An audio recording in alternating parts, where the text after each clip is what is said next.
And there is more to come on that.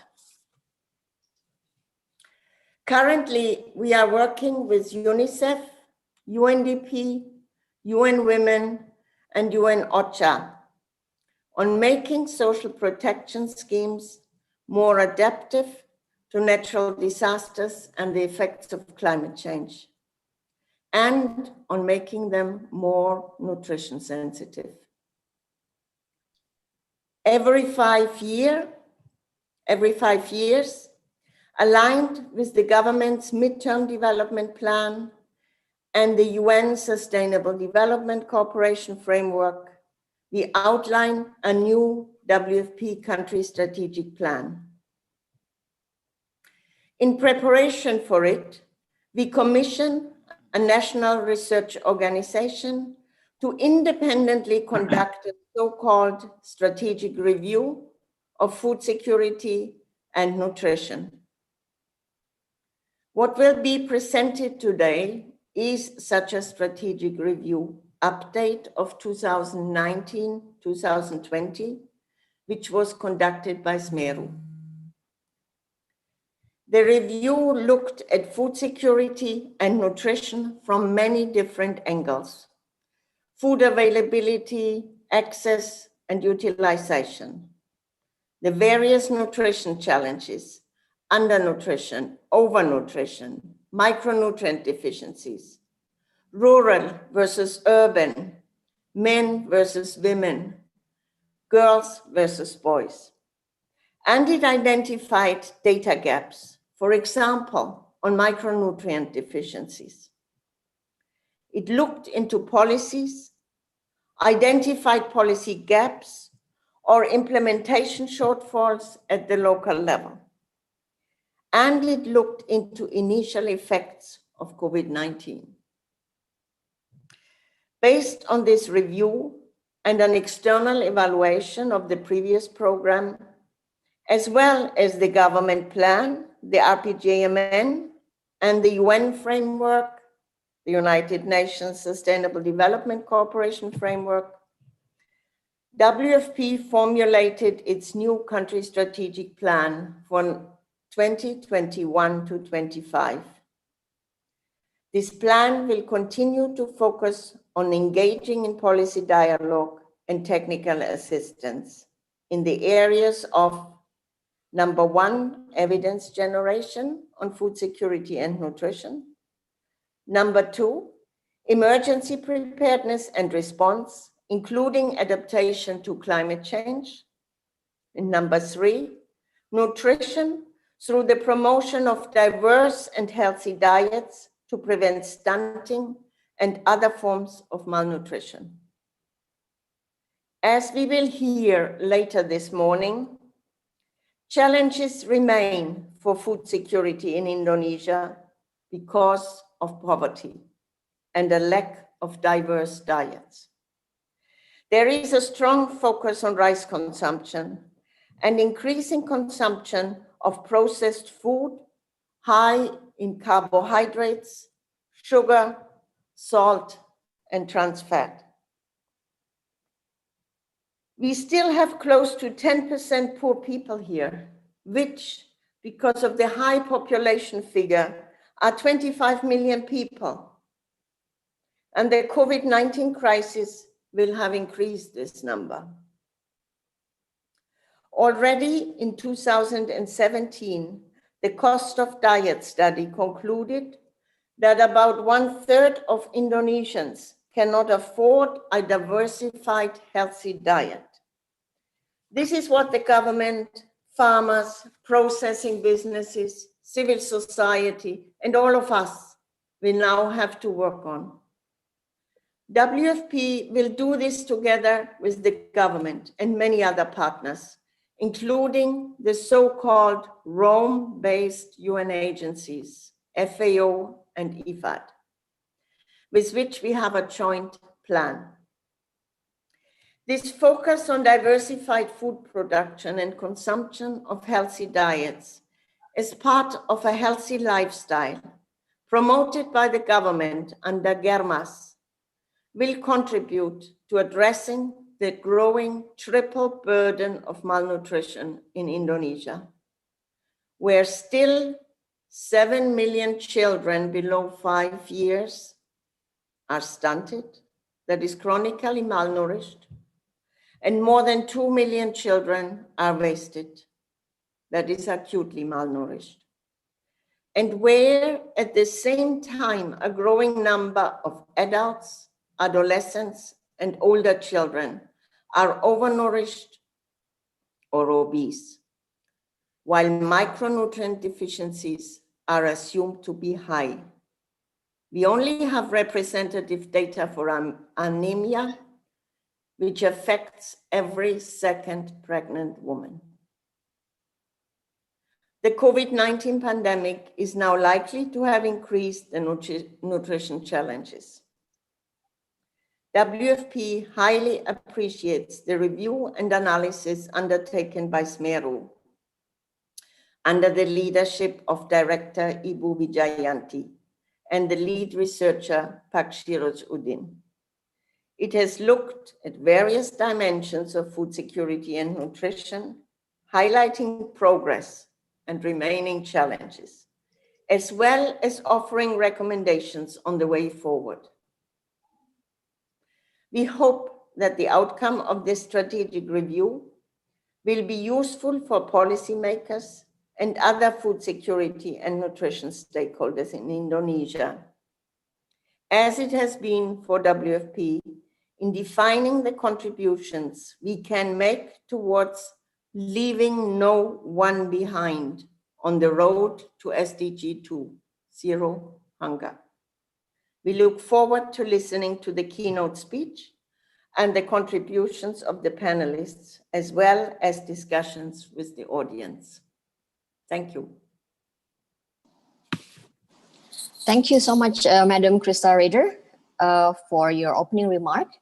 Now, Mr. Iván will deliver the second opening remark. The floor is yours, Mr. Iván.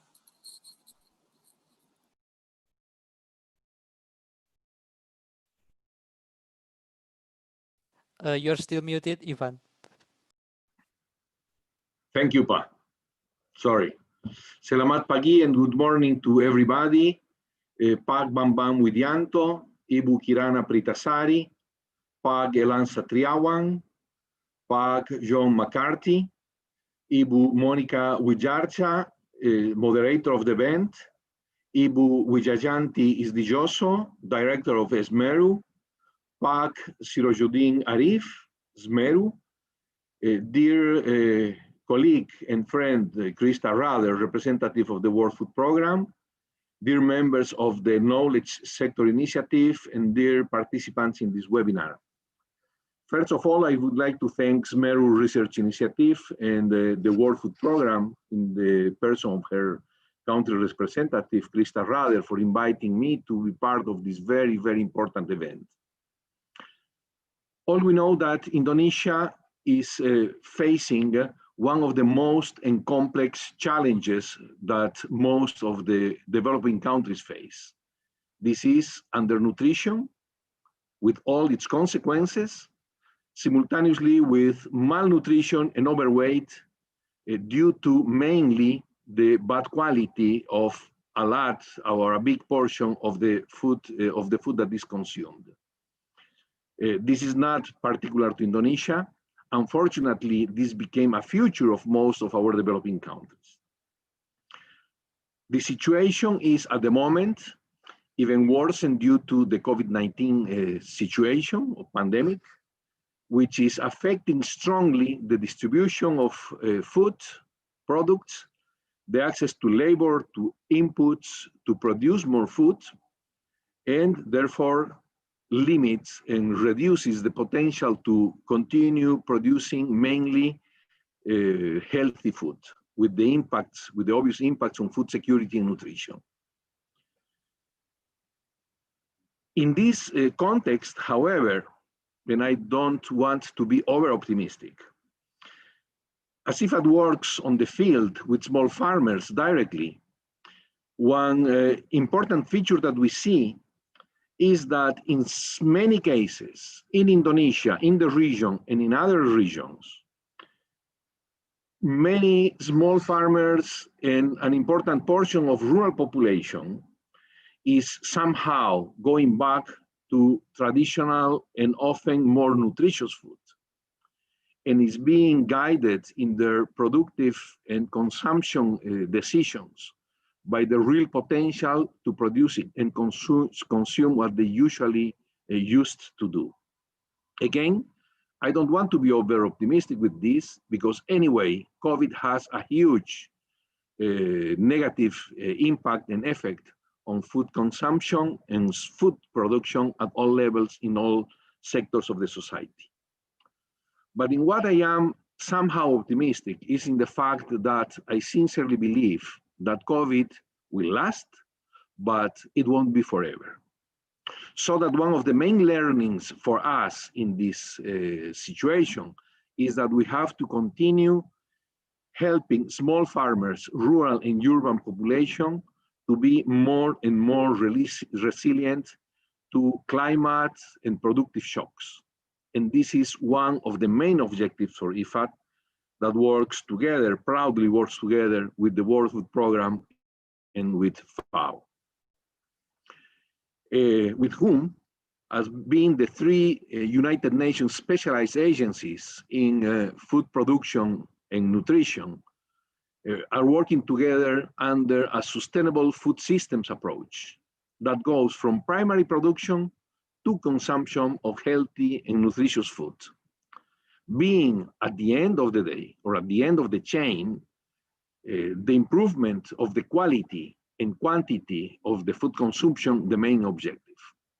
All the production side is essential, and IFAD works mainly on that, jointly with the distribution, the processing, the trading, etc.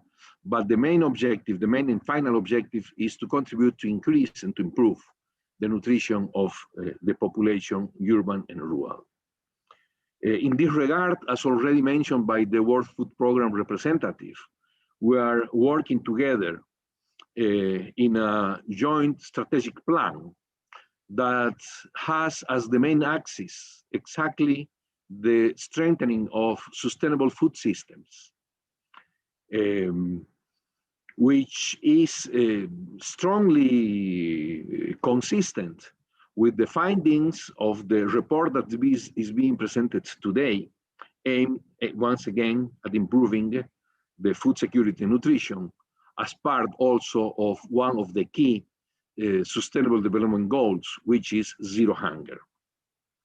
I want to conclude my remarks thanking again for this invitation and highlighting that I am sincerely glad to be present in this event in order to learn more from the strategic review that is going to be presented and discussed today. Thank you very much. Selamat pagi and terima kasih everybody. Thank you very much, Mr. Iván. Now I will give the floor to Ibu Anti for the report launching. Ibu Anti, the floor is yours. Thank you, Monica. Good morning, everybody. Assalamualaikum warahmatullahi wabarakatuh. Our honorable panelists, Ibu Christa Räder, the country director of the WFP, Bapak Iván Cossio Cortez, the country director for IFAD Indonesia, our honorable keynote speaker, Pak Bambang Widianto, our presenter and discussant, Pak Sirojuddin Arif, Pak Elan Satriawan, Ibu Dhian Proboyekti, and John McCarthy. And also good morning to everybody that are attending this seminar and launching of our report on the food security and nutrition review on an update. So to give you a bit of background, back in 2014, we have SMERU and the WFP and UKP 4 at that time developed a strategic review of food security and nutrition I think that time Pak Bambang Widianto also involved a lot in the discussions, and that report was launched in 2015 and highlighting the need for Indonesia to have emphasized attentions to stunting. Yeah. And I think after that, the government have taken a lot of measures to address the stunting problems.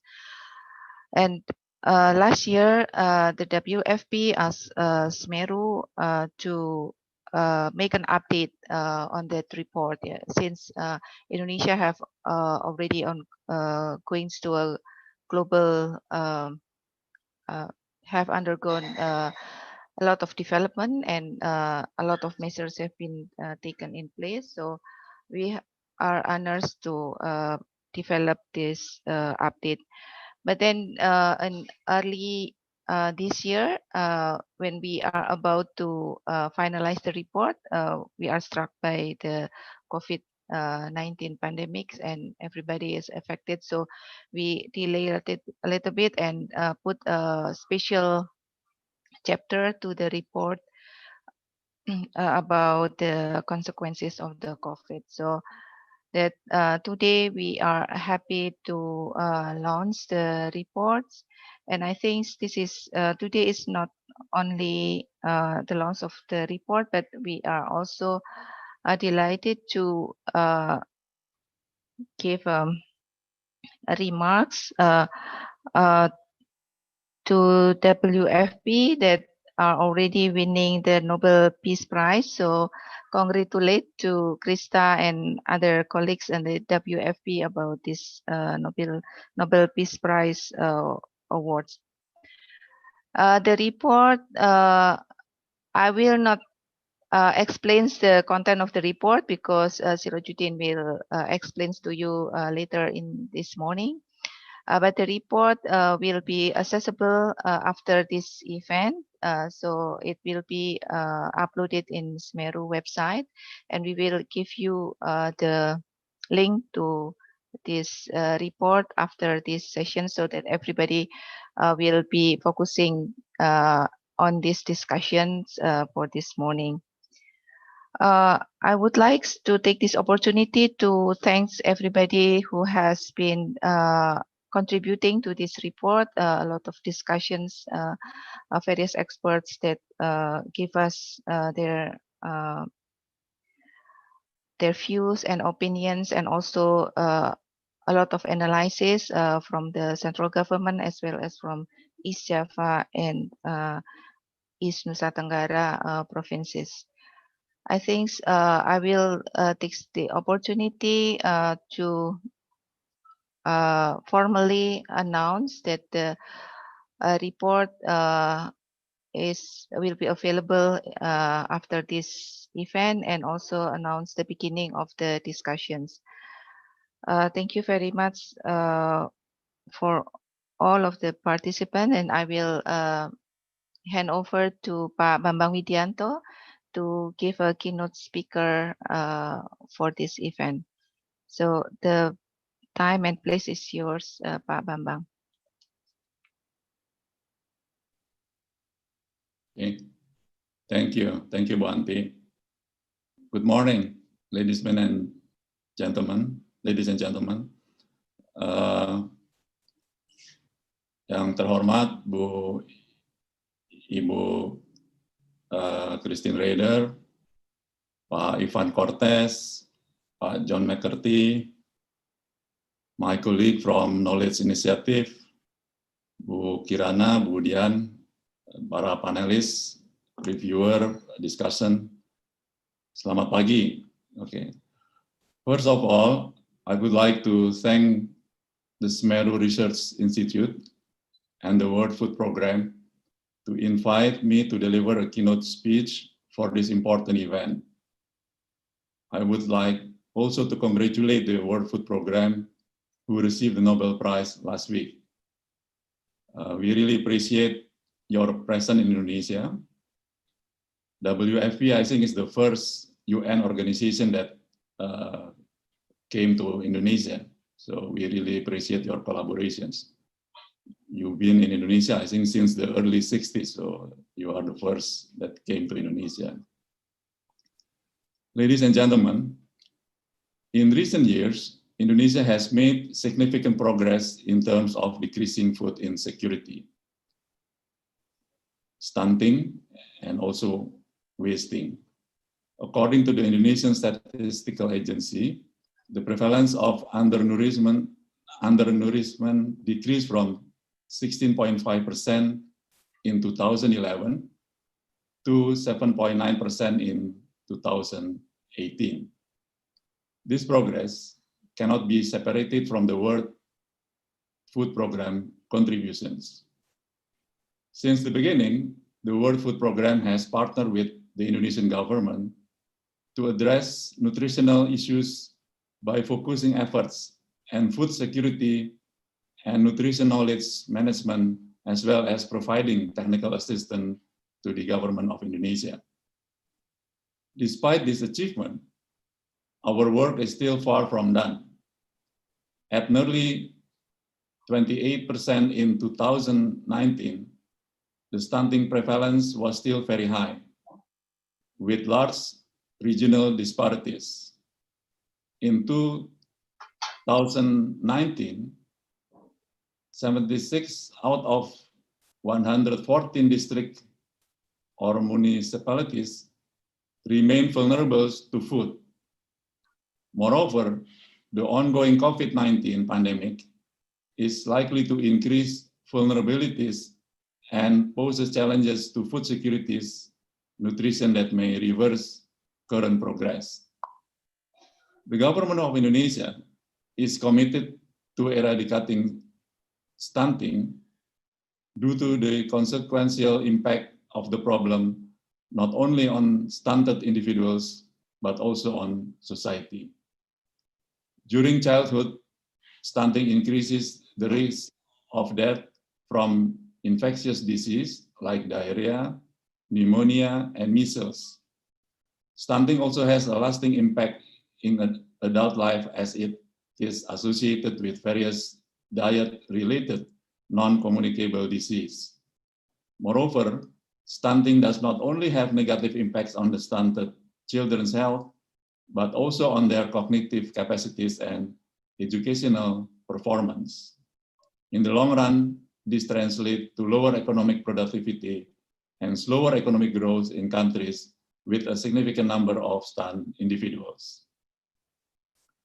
A strategic review conducted by the SMERU Research Institute and the World Food Programme provide us with a comprehensive picture of the complexities of food insecurity and nutrition faced by the Indonesian government.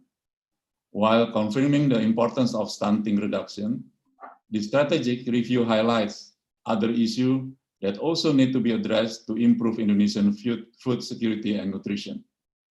Among the key issues highlighted as the result of the strategic review is the triple burden of malnutrition. Other than stunting and other undernutrition-related problems, Indonesia also faces overnutrition and micronutrient deficiencies. The prevalence of anemia seen an increase among children, women in recent years. Unfortunately, representative data for other types of micronutrient deficiencies is still lacking. As a result, it is difficult to indicate the magnitude of this hidden hunger problem in a more precise manner. As for overnutrition, the number of overweight and obese people increased quite significantly during the last few decades.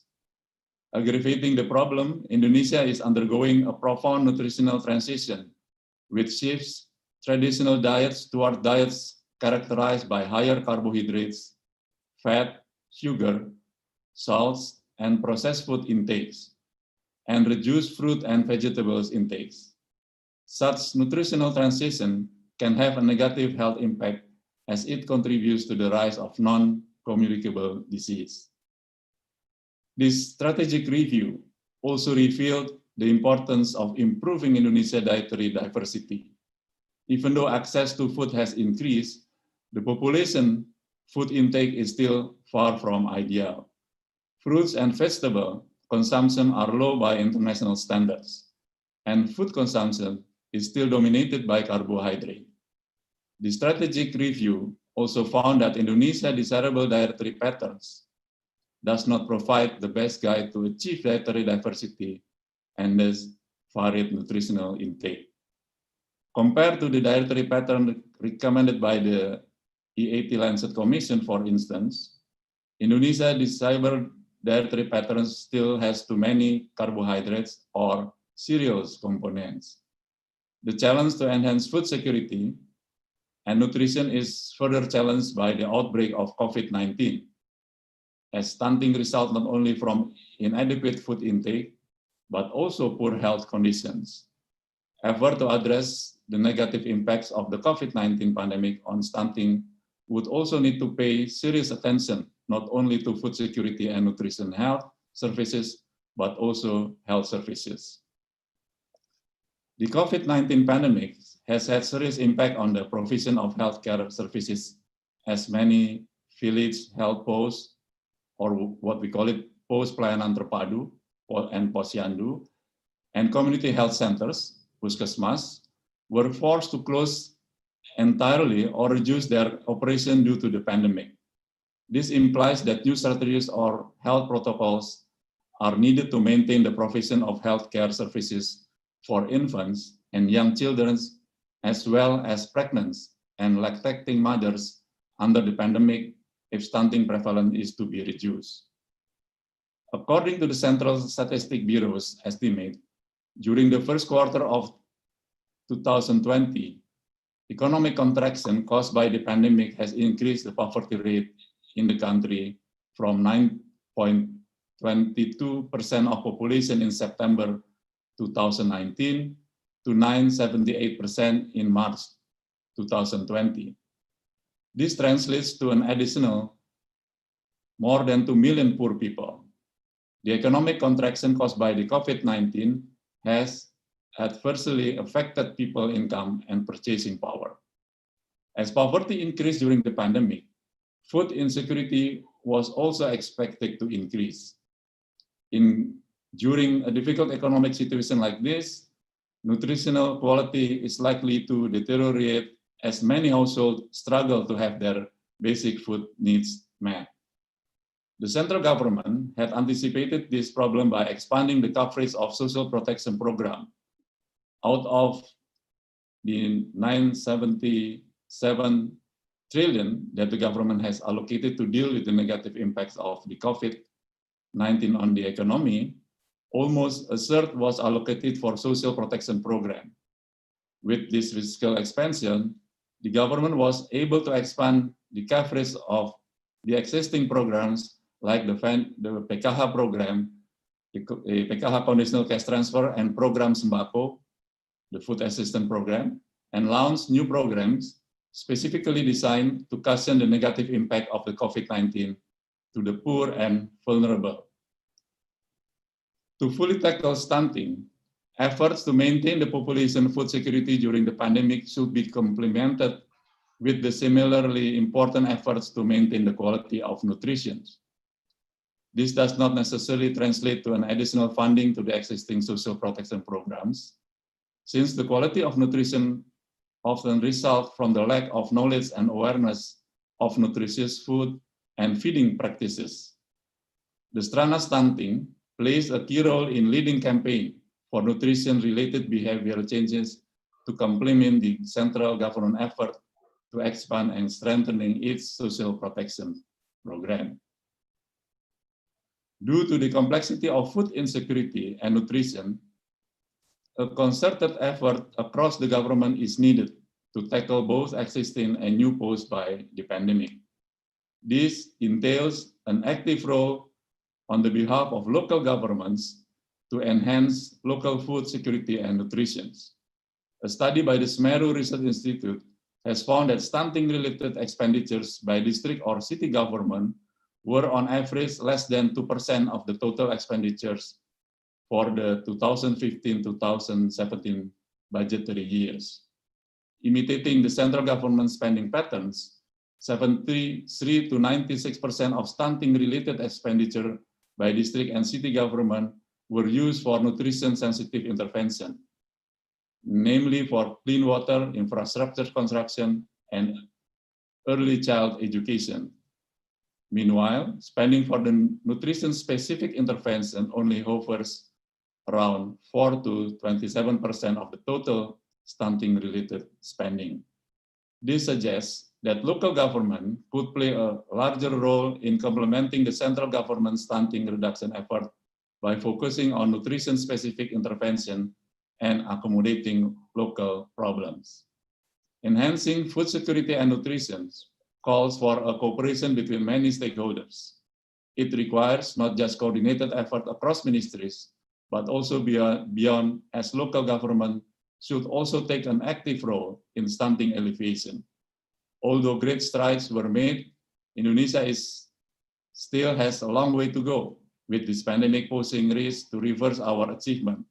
A deeper and broader commitment to stunting reduction efforts are more crucial than ever.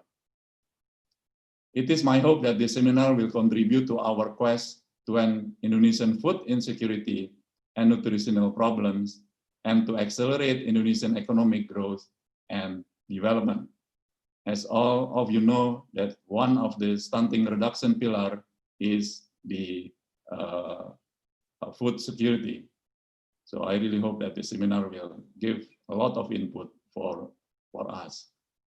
Again, I would like to say thank you very much, and we really appreciate the collaborating effort between WFP and SMERU in conducting this very useful review or research.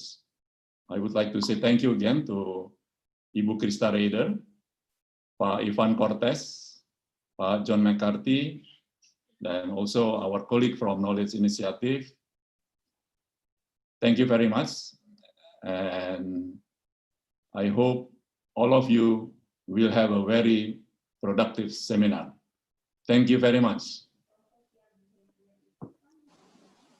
Thank you very much, Pak Bambang Widianto, for the enlightening keynote speech.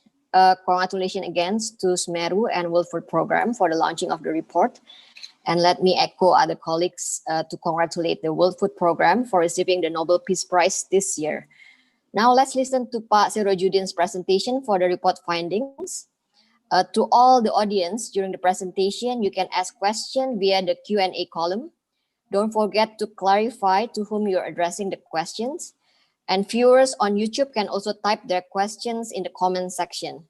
Pak Sirojuddin, you have 20 minutes to give your presentation. The floor is yours, Pak. Thank you, Bu Monica. So can you hear my voice clearly?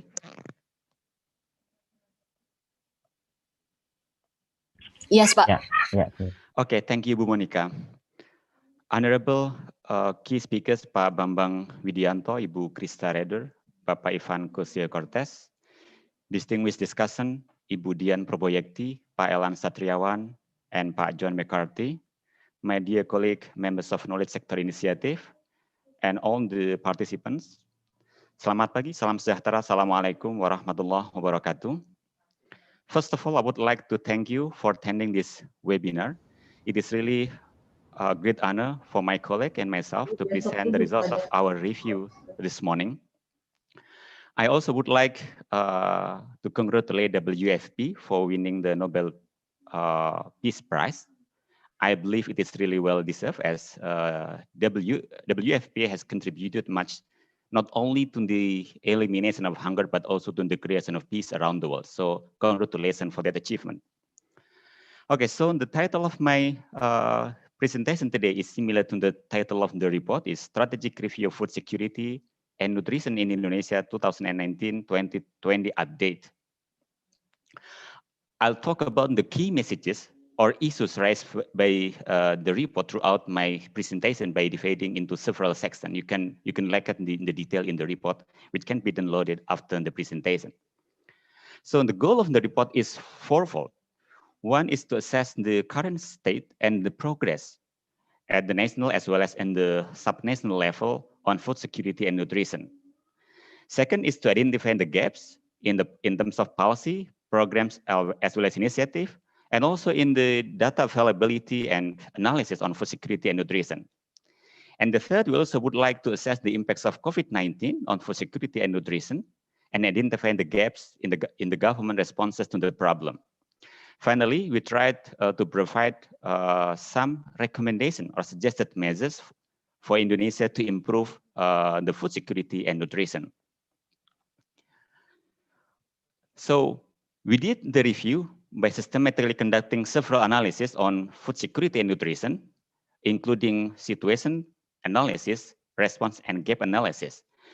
We conducted interviews and FGDs in Jakarta with key policymakers, as well as experts and representatives from non-government organizations on food security and nutrition.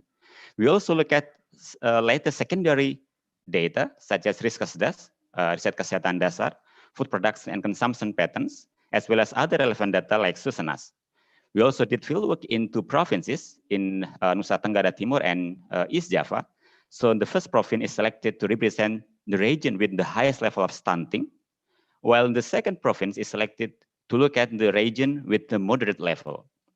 Other than the fieldwork, we also follow the update on relevant policies and programs, as well as new discourses on food security and nutrition.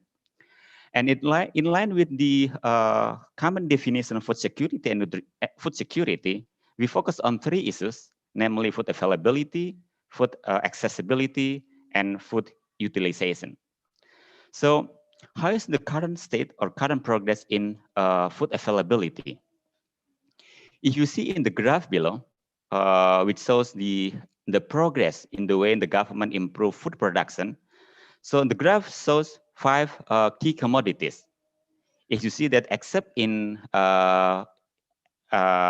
maize and fish, which the graph show clear increases during the last 5 to 6 years, we see here that Indonesia's performance in rising food production is mixed at best. For rice, even though it's quite difficult to create single line because the BPS changed the way they estimate rice production during the period under study, we see that there is a decline in the rice production. Well, it is true that rice production increased between 2013 to 2017, but it decreased between 2018 to 2019. Not only in terms of rice production, our review also shows that rice productivity also decreased during this period. And because of this, not only in rice, in other commodities, import dependency actually remain or even increase in certain commodities. And we also find that domestic production for fruit and vegetable actually do not keep up with the rise of domestic demand for these commodities. In terms of food accessibility, as highlighted by Bu Christa and Pak Bambang, we acknowledge that food access increased quite significantly during the last 5 years. So the number of food insecure people decreased significantly from around 40 million to 20 million. But if you look at the number, 20 million is still large. So there is still a challenge to improve food security. In terms of the nutrition, the review shows that, again, carbohydrate still dominate the food intake. Well, in fact, as economy grows or as the national income grows, usually people will eat less carbohydrate. But the figure shows rice consumption in Indonesia actually increased slightly between 2013 and 2018, from around 96 kilogram per capita per year to 97 kilogram per capita per year. So in terms of the proportion from energy intake, actually the proportion of cereal or rice actually increased from around 65% to 65%. And even though the protein consumption also increased during this period, but the increase is not equal across the income groups. Among the richest quintile, so the consumption is around 85 grams per capita per day, but among the lowest quintile or from the poorest groups, actually it's only about the half of it. And finally, the research does show that actually only around 5% of the population have enough fruit and vegetable consumption. So most of the population lack fruit and vegetable consumption. And to improve the food security and nutrition, it is also important to note that it is only a health body which can absorb the quality of nutrition. So for these purposes, healthcare services, basic health services, especially for women and children, as well as water and sanitation are required. And the data show that the government still need to improve both health services as well as the water and sanitation. So the graph shows that it is true, access to health services improved during the last 5 years. However, if you look at the last graph, the proportion of women receiving and consuming vitamin A actually is quite low. It's only 52% in 2017. And then the proportion of children suffering from helminth infection is also quite large. It's still 28% in 2015. And no less importantly, basic vaccination for all children actually decreased between 2012 to 2017, which means that there is no significant improvement in the coverage of basic vaccination.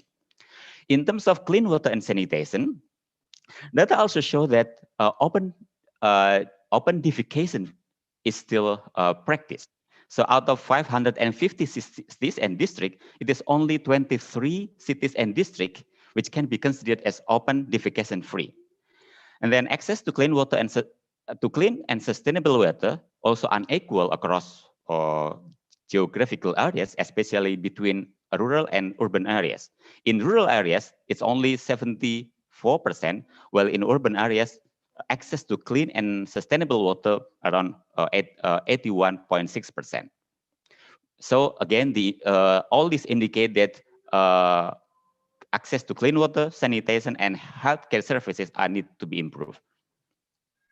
And then now we move to nutrition. So it is true that during the last 5 years, nutrition improved quite significantly, as shown by the decline in the prevalence of stunting. However, the last figure, which is 27%, actually is still high by international standard.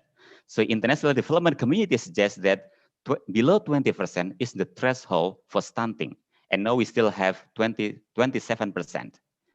Other than this, if you look at the distribution across region, so the prevalence of stunting and also the reduction in stunting is unequal across the region. Most of the region actually still have high or even very high prevalence of stunting. And other than stunting, Indonesia actually also faces other problems of malnutrition.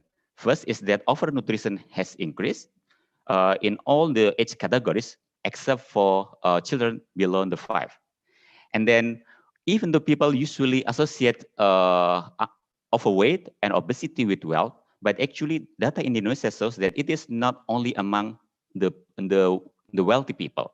In fact, the growth of obesity and overweight is higher among the poorest quintile rather than the richest one during the last few years. And then the obesity is not only confined in urban areas in which sedentary life and then less physical activity are quite common, but it will also spread to rural areas. Secondly, is about hidden hunger. Again, anemia among the children below 5 increased, as well as anemia among pregnant women also increased during the last few years.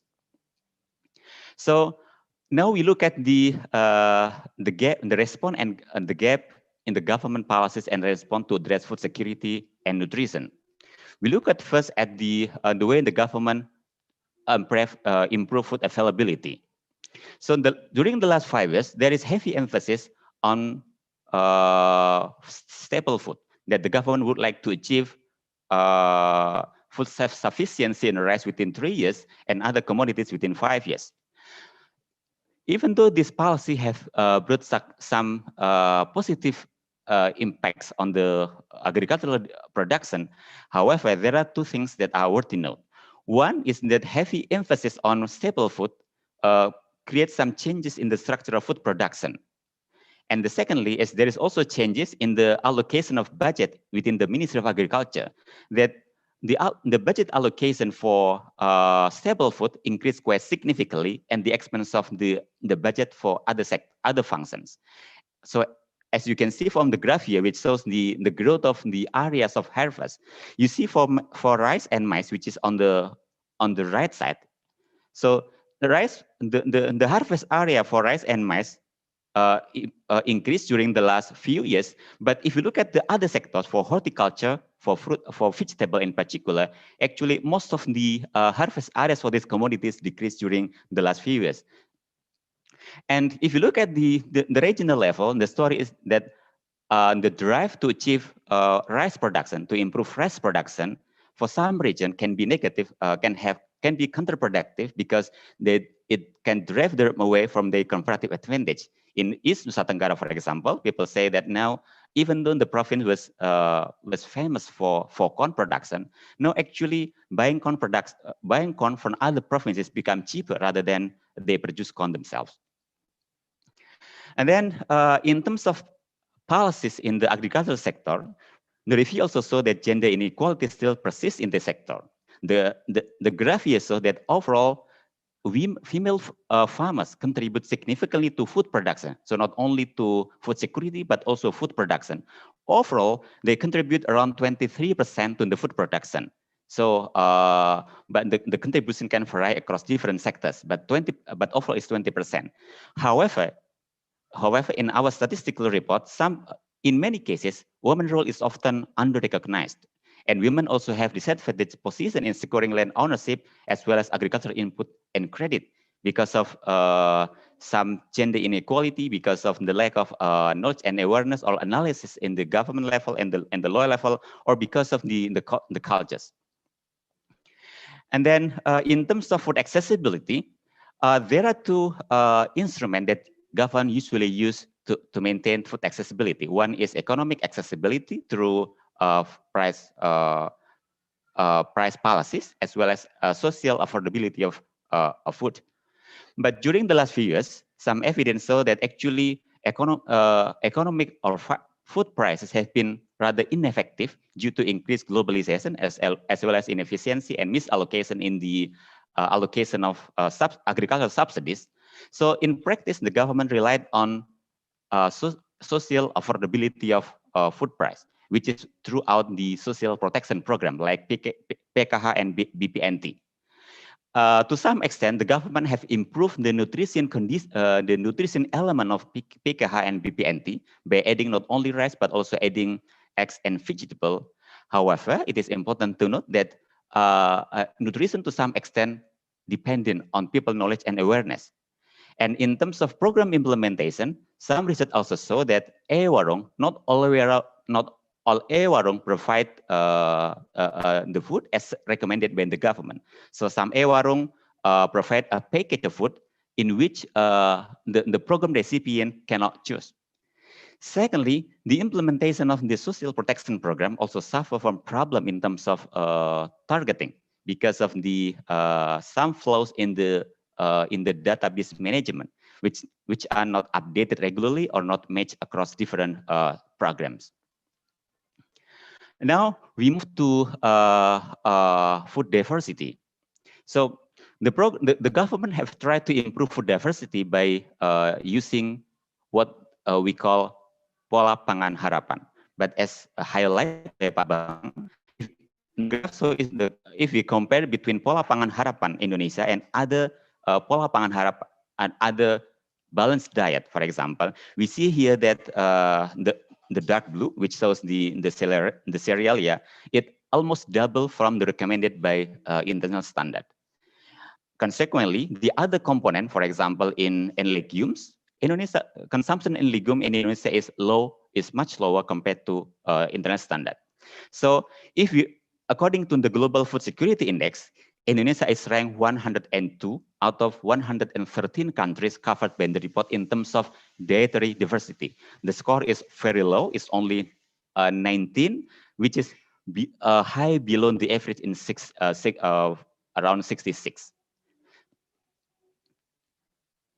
And finally, one of the key points highlighted in the review is that because of food security and nutrition is a complex policy involve several agencies or ministries, the last strategic review suggests that there should be special agency to govern food security and nutrition as a whole, as a food system. However, such institution has not materialized yet. So even though the government have tried to strengthen the institutional support for food security and nutrition by issuing presidential regulation number 83, but we see that actually the regulation did not clearly indicate how the central government as well as the local government strengthen the food security and nutrition institution as an integrated system. Secondly, we also see that there is a kind of inconsistency in how the regulation indicate how the structure of leadership, how the structure of institutions should be strengthened. We see that there are two strategic instruments. One is the National Action Plan for Food and Nutrition, and the second is the Stunting. While the former is under the leadership of the Coordinating Ministry for Human Development and Cultural Affairs, the second is under the leadership of Vice President Office. Now we move to the next section, which is about the impact of COVID-19 on food security and nutrition.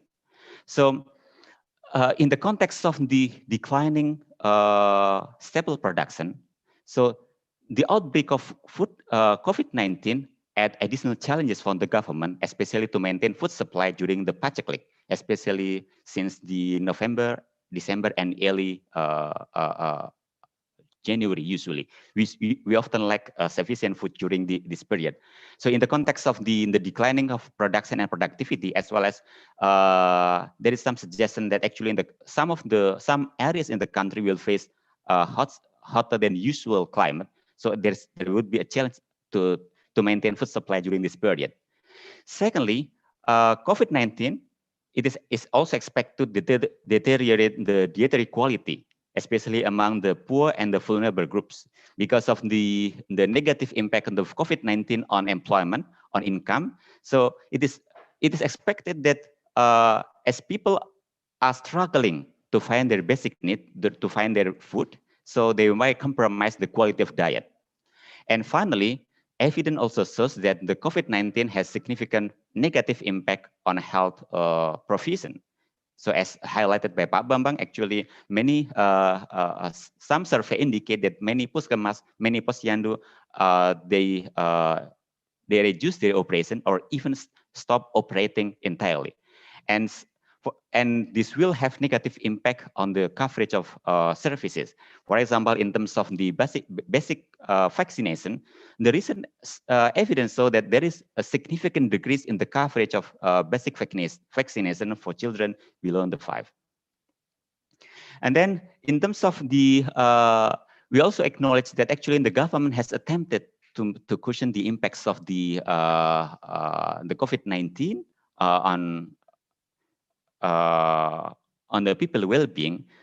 But again, if we compare the allocation of the budget for economic stimulus, including for social protection, Indonesia's budget is still lower compared to other countries. Besides, the problem in the implementation, the problem in targeting may affect the effectiveness of the social protection programs to mitigate the impact of the COVID-19. So the question now is what needs to be done then? We see that in terms of food availability, it is important for the government to closely monitor the rice stock as well as to make a more flexible trade policy which allow the government to make adjustment in timely manner. Secondly, it is also very important to maintain the incentive for the farmers so they can increase their production. This might include relaxation in terms of the loan payment for farmers, as well as to make sure that agricultural input are available in affordable prices. In terms of accessibility, it is also important to ensure that all poor and vulnerable groups receive sufficient social assistance. Please be advised that the effect of the COVID-19 are not the same across all the groups. So for example, certain group like female-headed household or disabled groups probably hit harder than other people. And then because of the problem in terms of the targeting, it is also important to update the mechanism to update the database. And also it is also important to inform the regional government to provide assistance, especially if the physical distancing policies is implemented or ended in the certain region. In terms of food utilization, it is also important to maintain basic healthcare services for women and young children, and also to continue the deworming programs even if the school closed because of the pandemic. And it is also important to expand the clean water, especially for poor people and vulnerable groups. And finally, for the nutrition, because the COVID-19 is expected to affect the dietary quality, so it is very important to expand the provision of supplementary food like fortified biscuit or fortified food for the poor vulnerable household.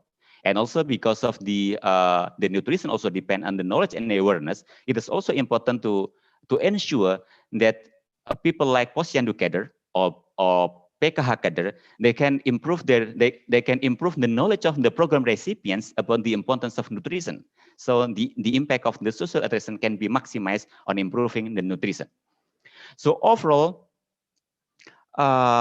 in the final section, let me talk about the overall conclusion and the recommendation. First of all, to summarize the review, it is clear that the Indonesia faces not only undernutrition, not only stunting, but also face triple burden of malnutrition.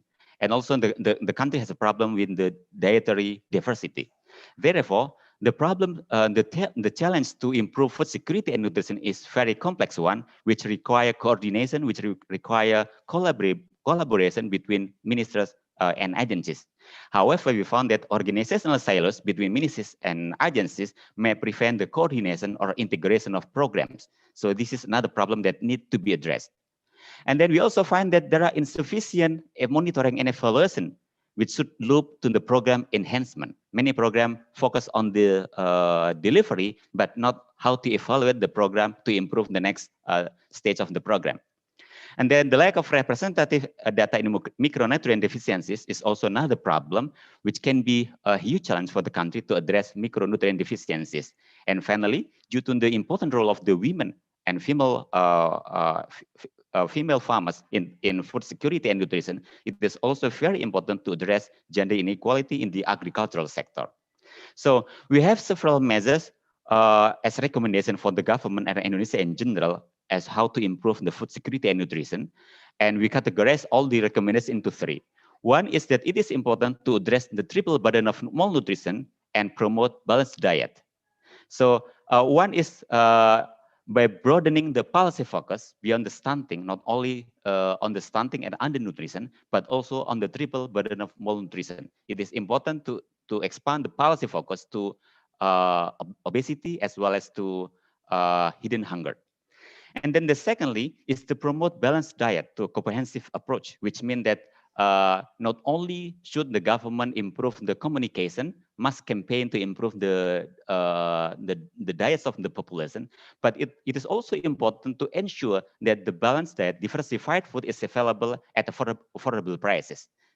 So for this, secondly, we recommend that the government need to improve policies in rising food production and improving access to food and food utilization. Related to our second recommendation, it is important for the government to develop what we call as diversified, resilient, and nutrition-sensitive food system. So diversified food can be available at affordable prices for all segments of the population.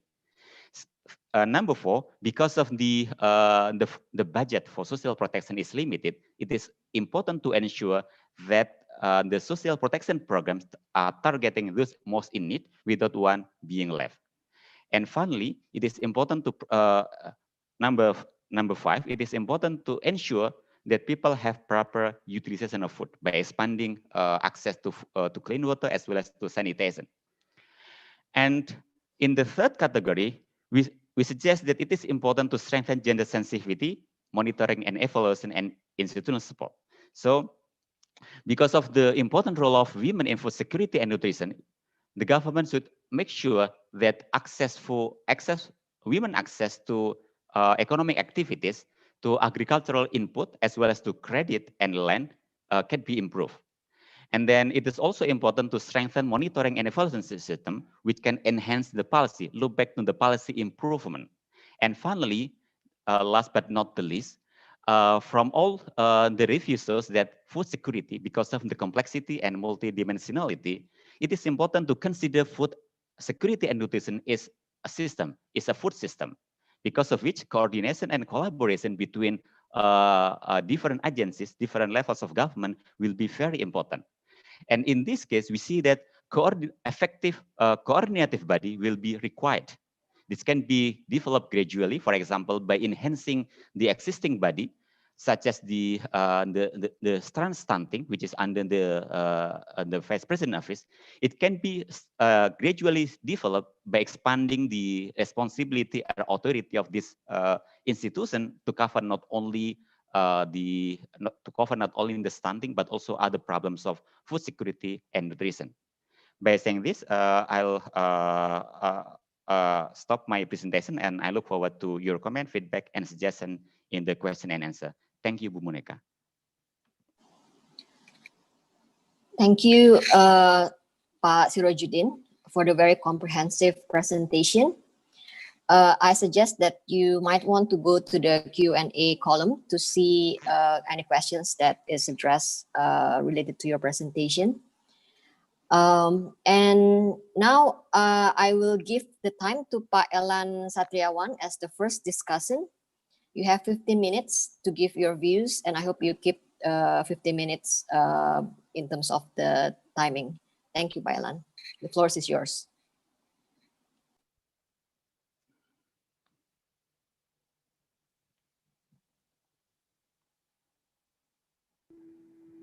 Okay.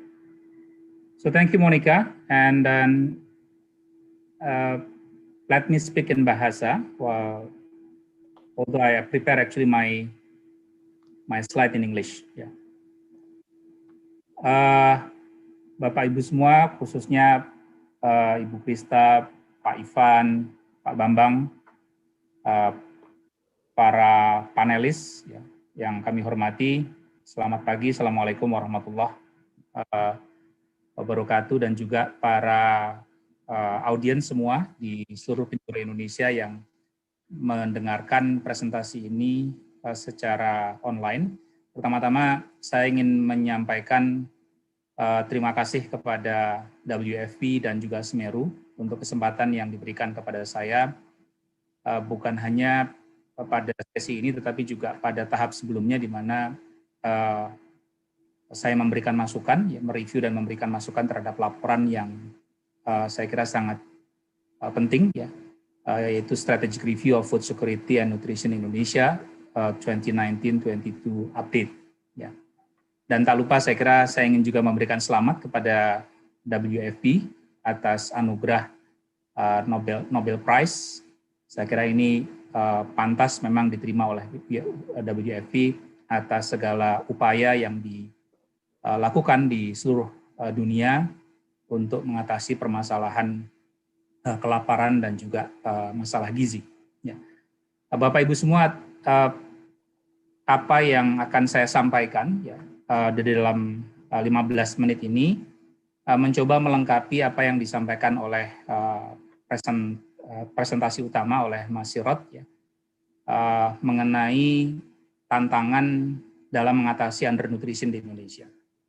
Nah, saya akan mencoba lebih detail melihat pada aspek tantangan, upaya untuk mengatasi tantangan tersebut ya, dalam situasi yang kita hadapi saat ini ya, yaitu situasi pandemi COVID. Pak Elan, maaf interupsi sedikit. Apakah slide-nya boleh di slideshow? Ya. Ya, terima kasih. Jelas. Nah, sebelum COVID, saya kira Indonesia sudah menghadapi permasalahan ini ya. Jadi Indonesia punya masalah yang disebut dengan malnutrition problem, yaitu wasting, underweight atau malnutrition, dan juga stunting ya. Pada masalah wasting saya kira sudah ada perbaikan, kemajuan ya. Kita sudah mencapai angka sekitar 10,2% ya, pada tahun 2018. Ya. Malnutrition atau underweight juga kemudian sudah relatif baik, walaupun ruang untuk upaya merendahkannya atau menurunkannya masih juga bisa dilakukan. Nah, yang masih menjadi tantangan adalah stunting. Ya. Karena stunting pada tahun 2018 kita masih pada level 30,8% ya. Ini angka yang untuk ukuran internasional masih cukup tinggi. Ya. Walaupun di tahun 2019 SSGI, yaitu Survei Status Gizi Indonesia, itu mengeluarkan angka yang angka stunting di Indonesia sudah pada level 27,7%. Ya. Jadi sudah di bawah 30%. Ya. Nah, dan ada satu tantangan lagi sebetulnya masalah obes ya, dan saya nggak akan kemudian mendiskusikan masalah dimensi lain dari masalah nutrisi ini di sini. Nah, jadi kita punya masalah tantangan nutrisi tersebut ya sebelum COVID. Kemudian awal tahun ini kita punya masalah COVID. Dan hingga saat ini 7 bulan setelah kemudian pemerintah mengumumkan pandemi COVID di Indonesia pada tanggal 15 Maret, hingga saat ini kita masih berjuang, ya, masih struggling untuk menurunkan, mengontrol kasus positif. Karena kasus positif COVID di Indonesia masih pada tren yang terus meningkat, ya. Dan ini secara potensial mengancam upaya-upaya untuk mengatasi tantangan malnutrisi tadi. Nah, apa hubungan antara COVID dan undernutrisi? Saya mencoba untuk kemudian melihat beberapa channel ya, atau transmisi bagaimana COVID mempengaruhi masalah malnutrisi atau undernutrisi. Ya. Kita bisa lihat di sini ada beberapa potential transmission. Ya. Jadi COVID bisa kemudian punya efek terhadap ekonomi, ya, dan itu yang kita saksikan sekarang sebetulnya. Ya, ekonomi mengalami pelambatan, kemudian mengalami kontraksi, ya, baik karena external shock, ya, maupun karena internal shock, yang itu kemudian berujung pada penurunan kesejahteraan dari rumah tangga, ya. Dan penurunan kesejahteraan ini, ya, efeknya bisa kita lihat pada penurunan konsumsi, itu akan berefek pada masalah malnutrisi. Ya, itu satu transmisi. Ya. Transmisi lain bisa kemudian melewati juga pada melewati status kesehatan. Ya. Jadi disampaikan oleh presenter utama, ya, bagaimana juga oleh Pak Bambang, ya, dan para Ibu IFAD dan Pak Iván, bahwa masalah COVID ini jelas masalah shock kesehatan. Ya. Jadi banyak orang-orang kemudian terkena infeksi COVID, tetapi juga pada saat yang sama terdiscourage orang-orang yang sakit atau mengalami penyakit lain, kemudian terdiscourage untuk kemudian datang ke rumah sakit atau ke fasilitas kesehatan, sehingga masalah-masalah kesehatan non-COVID juga kemudian berpotensi meningkat. Dan ini juga akhirnya berujung atau berpengaruh terhadap masalah nutrisi. Ya. Transmisi lain bisa kemudian melalui supply chains, ya. Jadi pada supply dari makanan bergizi, ya. Dan ini terjadi karena menurunnya kapasitas produksi di dalam negeri, ya. Walaupun kita masih lihat, ya, pertanian itu adalah sektor yang relatif tumbuh positif di triwulan pertama maupun triwulan kedua, ya. Tetapi secara umum kita patut concern terhadap masalah penyediaan pangan bergizi ini, ya. Dan tekanan internasional di mana kemudian negara-negara pengekspor makanan, ya, ke Indonesia itu cenderung untuk menahan diri, ya, karena untuk memastikan stok dalam negeri mereka juga mencukupi, dan ini berpengaruh terhadap supply chain, ya, atau supply atau penyediaan makanan di Indonesia. Yang itu juga kemudian bisa berujung pada masalah nutrisi, ya. Atau kemudian masalah resource yang kemudian makin turun, ya, baik di tingkat nasional maupun di tingkat lokal, ya. health supply, health services kemudian juga berubah, ya, menurun operasinya dan lain sebagainya. Ini juga berujung pada masalah nutrisi. Plus kemudian yang terakhir mungkin juga bisa kita lihat pada semua prioritas yang saat ini kita miliki itu kemudian difokuskan pada upaya untuk mengatasi COVID, ya. Yang ini bisa kemudian undermining efforts untuk mengatasi tantangan pada masalah malnutrisi. Jadi ini beberapa transmisi yang saya kira kemudian memungkinkan COVID bisa berpengaruh terhadap masalah nutrisi. Dan dampaknya sudah bisa kita lihat sekarang. Dari rilis BPS di di beberapa bulan terakhir, kita bisa melihat misalnya pertumbuhan ekonomi melambat di triwulan pertama, ya, menjadi sekitar 2,94%, dan kemudian menjadi negatif di triwulan kedua. Ya. Dan di triwulan ketiga kemungkinan juga masih akan negatif, walaupun mungkin menjadi less negatif. Ya. Dan yang mengkhawatirkan atau yang saya kira patut menjadi perhatian kita bersama, sumbangan utamanya dari pelambatan tersebut atau bahkan kontraksi ekonomi tersebut itu dari turunnya kemudian konsumsi rumah tangga. Betul bahwa kemudian investasi dan pengeluaran pemerintah juga turun, tetapi kemudian yang sangat tinggi yang menjadi penyumbang utama dari pelambatan tersebut adalah konsumsi rumah tangga. Ya. Dan tidak heran ini yang kemudian berujung pada meningkatnya kemiskinan, tingkat kemiskinan bahkan pada awal COVID di Maret 2020 ini. Ya. Tingkat kemiskinan meningkat menjadi 9,78%, ya, menjadi dari 9,22% di September 2019. Nah, angka itu mungkin baru sebagian dari. Pak Elan, you have 5 minutes more. Ada juga bisnis shutdown, ya, ini Bank Dunia, kemudian flash dan lain sebagainya. Dan health services yang kemudian juga berubah atau kemudian menjadi menjadi berkurang jam operasinya, dan ini bisa berpengaruh terhadap malnutrisi.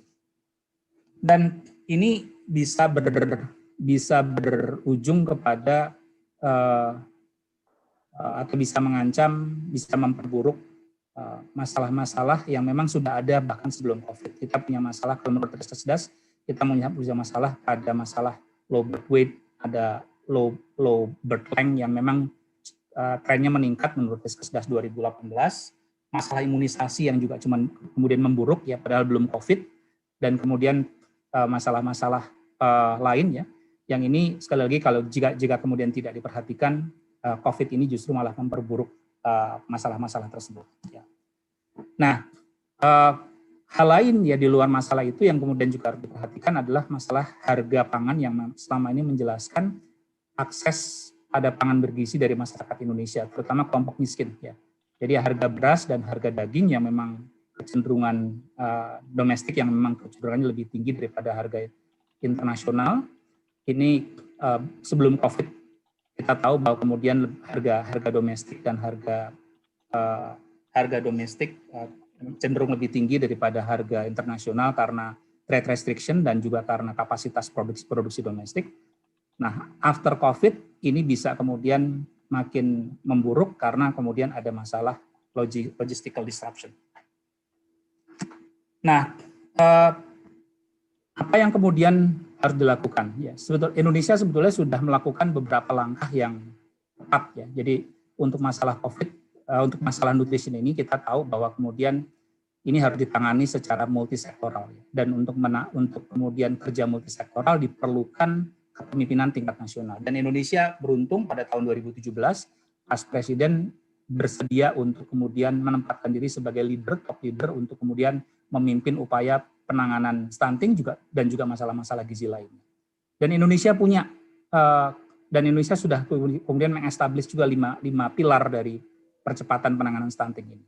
Ya, ada leadership dan komitmen tadi, ada national campaign dan behavioral change, ada convergence pada tingkat nasional hingga tingkat lokal, ada nutritional food security, ada monitoring evaluation. Isu-isu yang tadi kemudian disampaikan oleh Mas Sirot, saya kira kemudian di sebagian sebetulnya sudah diadres.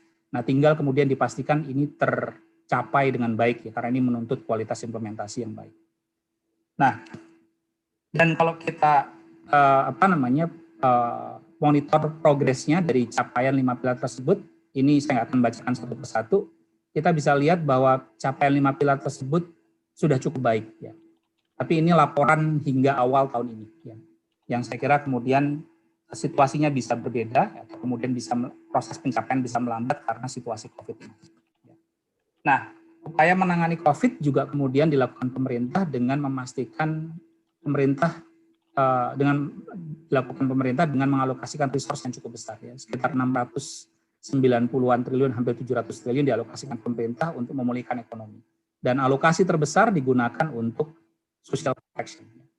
Jadi ada menggunakan program-program, mengekspansi program-program yang memang sudah existing seperti PKH, program sembako maupun subsidi listrik, ya, ditambah penerima manfaatnya maupun ditambah nilai manfaatnya.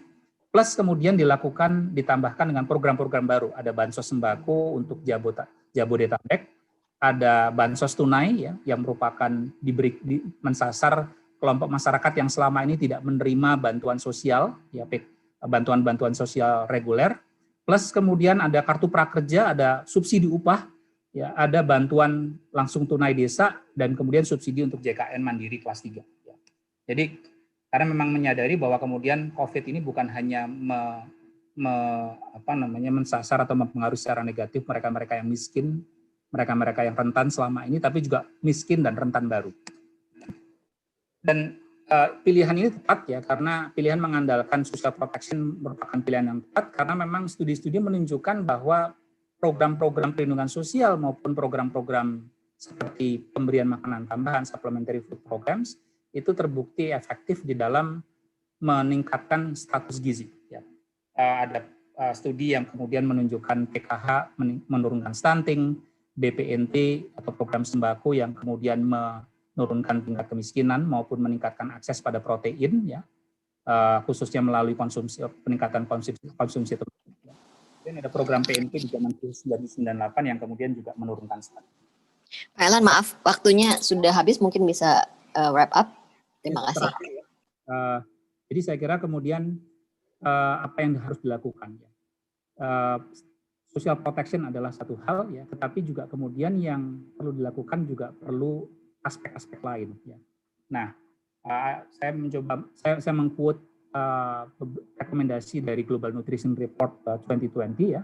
Jadi yang pertama adalah memastikan bahwa kemudian program-program penting yang community based nutrition itu kemudian perlu dilanjutkan, ya, dan dalam situasi COVID ini kemudian memastikan bisa menggunakan digital teknologi, ya, atau cara-cara inovasi untuk bisa menjangkau masyarakat, ya, dalam situasi di mana social distance kemudian diterapkan.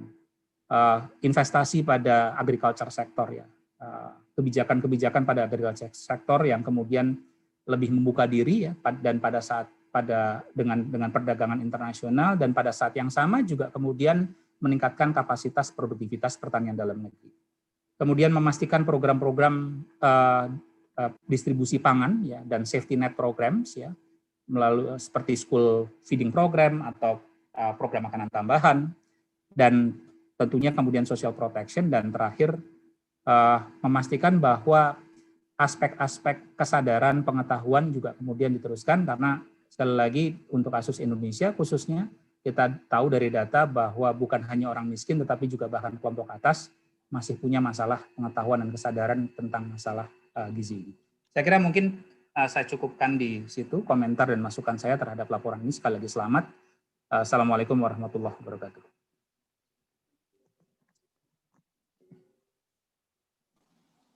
Terima kasih Pak Elan. Just a reminder to check the Q&A column and see the questions that are addressed to you or maybe relevant to your presentation, and indicate whether you want to answer live or you answer directly on the Q&A column.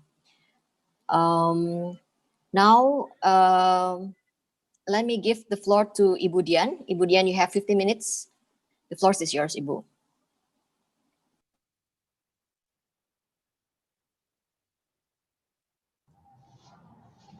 Baik, terima kasih. Saya akan memaparkan ke dalam bahasa Indonesia sehingga memudahkan saya untuk berimprovisasi dan menerangkan lebih jelas apa yang akan disampaikan ini. Terima kasih moderator. Sebelumnya saya menyampaikan ini atas nama Direktur Jenderal Kesehatan Masyarakat dan saya mengucapkan terima kasih pada SMERU yang telah menyelenggarakan acara ini untuk membahas masalah gizi sesuai dengan ketahanan pangan dan gizi. Yang dalam kesempatan ini saya menyampaikan informasi tentang masalah slide berikutnya, tentang masalah pangan dan gizi di negara kita. Slide berikutnya. Outline. Nah, baik. Kebijakan perbaikan gizi untuk mengatasi masalah gizi serta tantangan yang kita hadapi dari sisi ketahanan pangan dan gizi di masa pandemi. Serta upaya pemenuhannya yang terjadi. Slide berikutnya. Di dalam seperti kita semua tahu bahwa permasalahan gizi di Indonesia ini kita mengkelompokkannya sebenarnya menjadi dua, kelebihan dan kekurangan. Namun di dalam kekurangan zat gizi kita juga ada kekurangan karbohidrat, kekurangan yang secara gizi makro, atau juga kekurangan dalam zat gizi mikro, yang dimana kekurangan zat gizi mikro inilah yang menjadi penyebab hasilnya adalah anak-anak dengan status gizi yang tidak baik. Diantaranya adalah adalah stunting, pendek yang diikuti dengan kekurangan kognitifnya. Ini permasalahan kita bahwa tadi juga sudah disebut oleh pembicara-pembicara terdahulu bahwa pada saat ini tahun 2019 prevalensi stunting kita itu 27,67%, sementara untuk wasting kita itu 10,2%. Untuk overweight atau obesitas itu 8% untuk anak-anak, sementara untuk dewasa 21,8%. Sementara untuk kekurangan zat gizi mikro yang berujung pada dihasilkannya anak dengan stunting itu adalah 48,9%, sangat tinggi. Artinya dari 10 ibu hamil, 5 ibu hamilnya anemia, sehingga angka stunting kita juga masih cukup tinggi. Ketika stunting ini tidak ditangani, tidak dikendalikan, tidak dicegah secara awal, maka akan kemudian berujung juga pada berdampak pada kehidupan selanjutnya berupa timbulnya penyakit-penyakit tidak menular. Nah, transformasi sekarang penyakit tidak menular lebih berjalan kepada usia yang lebih muda. Saat ini prevalensi hipertensi 34,1%, stroke 10,9%, sementara diabetes 8,5%. Ini meningkat dari tahun-tahun sebelumnya. Slide berikutnya. Dari berdasarkan studi total diet tahun 2014 terlihat bahwa kualitas total asupan energi masyarakat Indonesia ini berasal dari karbohidrat 243 gram per orang per hari dan protein 61,2 gram per orang per hari.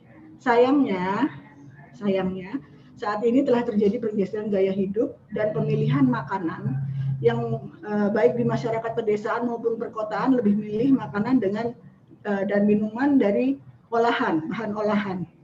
Selain itu juga besar masyarakat kita kurang mengonsumsi sayur dan buah. Dari data yang ada dari Diskursus 2018 menyebutkan bahwa 95% masyarakat Indonesia kurang mengonsumsi sayur dan buah. Kurang mengonsumsi sayur dan buah itu dari hampir 100%. Tidak satu orang pun lah kalau bisa disimpulkan seperti itu. Tidak satu orang pun kurang mengonsumsi sayur dan buah. Jika dilihat dari grafik pie ini, terlihat bahwa perbandingannya sebenarnya sudah cukup baik. Konsumsi protein, karbohidrat maupun lemak itu sudah cukup baik perbandingannya 60-15-25. Namun disparitas perorangan itu masih cukup tinggi. Artinya didominasi konsumsi karbohidrat itu beras. Staple food kita beras paling tinggi. Sementara dari data yang disampaikan oleh Pak Ali Komsan menyebutkan bahwa negara Indonesia ini adalah negara tertinggi jika dibandingkan dengan negara Asia lainnya dalam mengkonsumsi beras. Kita 115 kg per kapita per tahun. Sementara Malaysia itu 80. Dibandingkan lagi yang paling rendah adalah Korea. Itu 40 kg per kapita per tahun. Sehingga memang perlu untuk kita juga diversifikasikan atau mengedukasi masyarakat untuk mengkonsumsi makanan lebih beragam, sehingga memang ketika terlihat secara umum ini secara studi diet terlihat bahwa perbandingannya sudah cukup baik. Namun ketika kita lihat jenisnya terlihat bahwa yang paling tinggi karbohidrat itu diperoleh dari beras. Dan ini yang perlu kita lakukan diversifikasi atau edukasi bagaimana membiasakan untuk mengkonsumsi makanan lain selain beras. Slide berikutnya. Ini saya akan lewati slide berikutnya. Nah ini, sehingga kemudian cara yang kita lakukan untuk melakukan gerakan masyarakat hidup sehat ini adalah sesuai dengan instruksi Presiden nomor 1 tahun 2017 dengan melakukan hal-hal seperti ini, meningkatkan aktivitas fisik, kemudian juga lingkungan yang lebih sehat, terus memperkuat pendidikan gizi tentang pendidikan kesehatan, tentang hidup sehat, terus kemudian juga mengkonsumsi sayur dan buah, meningkatkan konsumsi sayur dan buah, dan lakukan deteksi dini terhadap penyakit. Sehingga ini kita lakukan sebagai bagian dari kita melakukan mencegah terjadinya seperti sebagaimana judul dari presentasi saya hari ini, yaitu overnutrition. Bagaimana kita menengahi antara hidden hunger to overnutrition. Itu adalah dengan cara meningkatkan pendidikan gizi, pendidikan untuk mengkonsumsi makanan bergizi yang lebih baik. Slide berikutnya.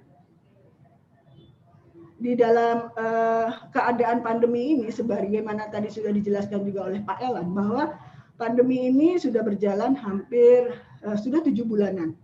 Artinya pasti akan berdampak secara ekonomi. Kalau berdampak secara ekonomi, maka dalam makanan kita pun juga sangat berdampak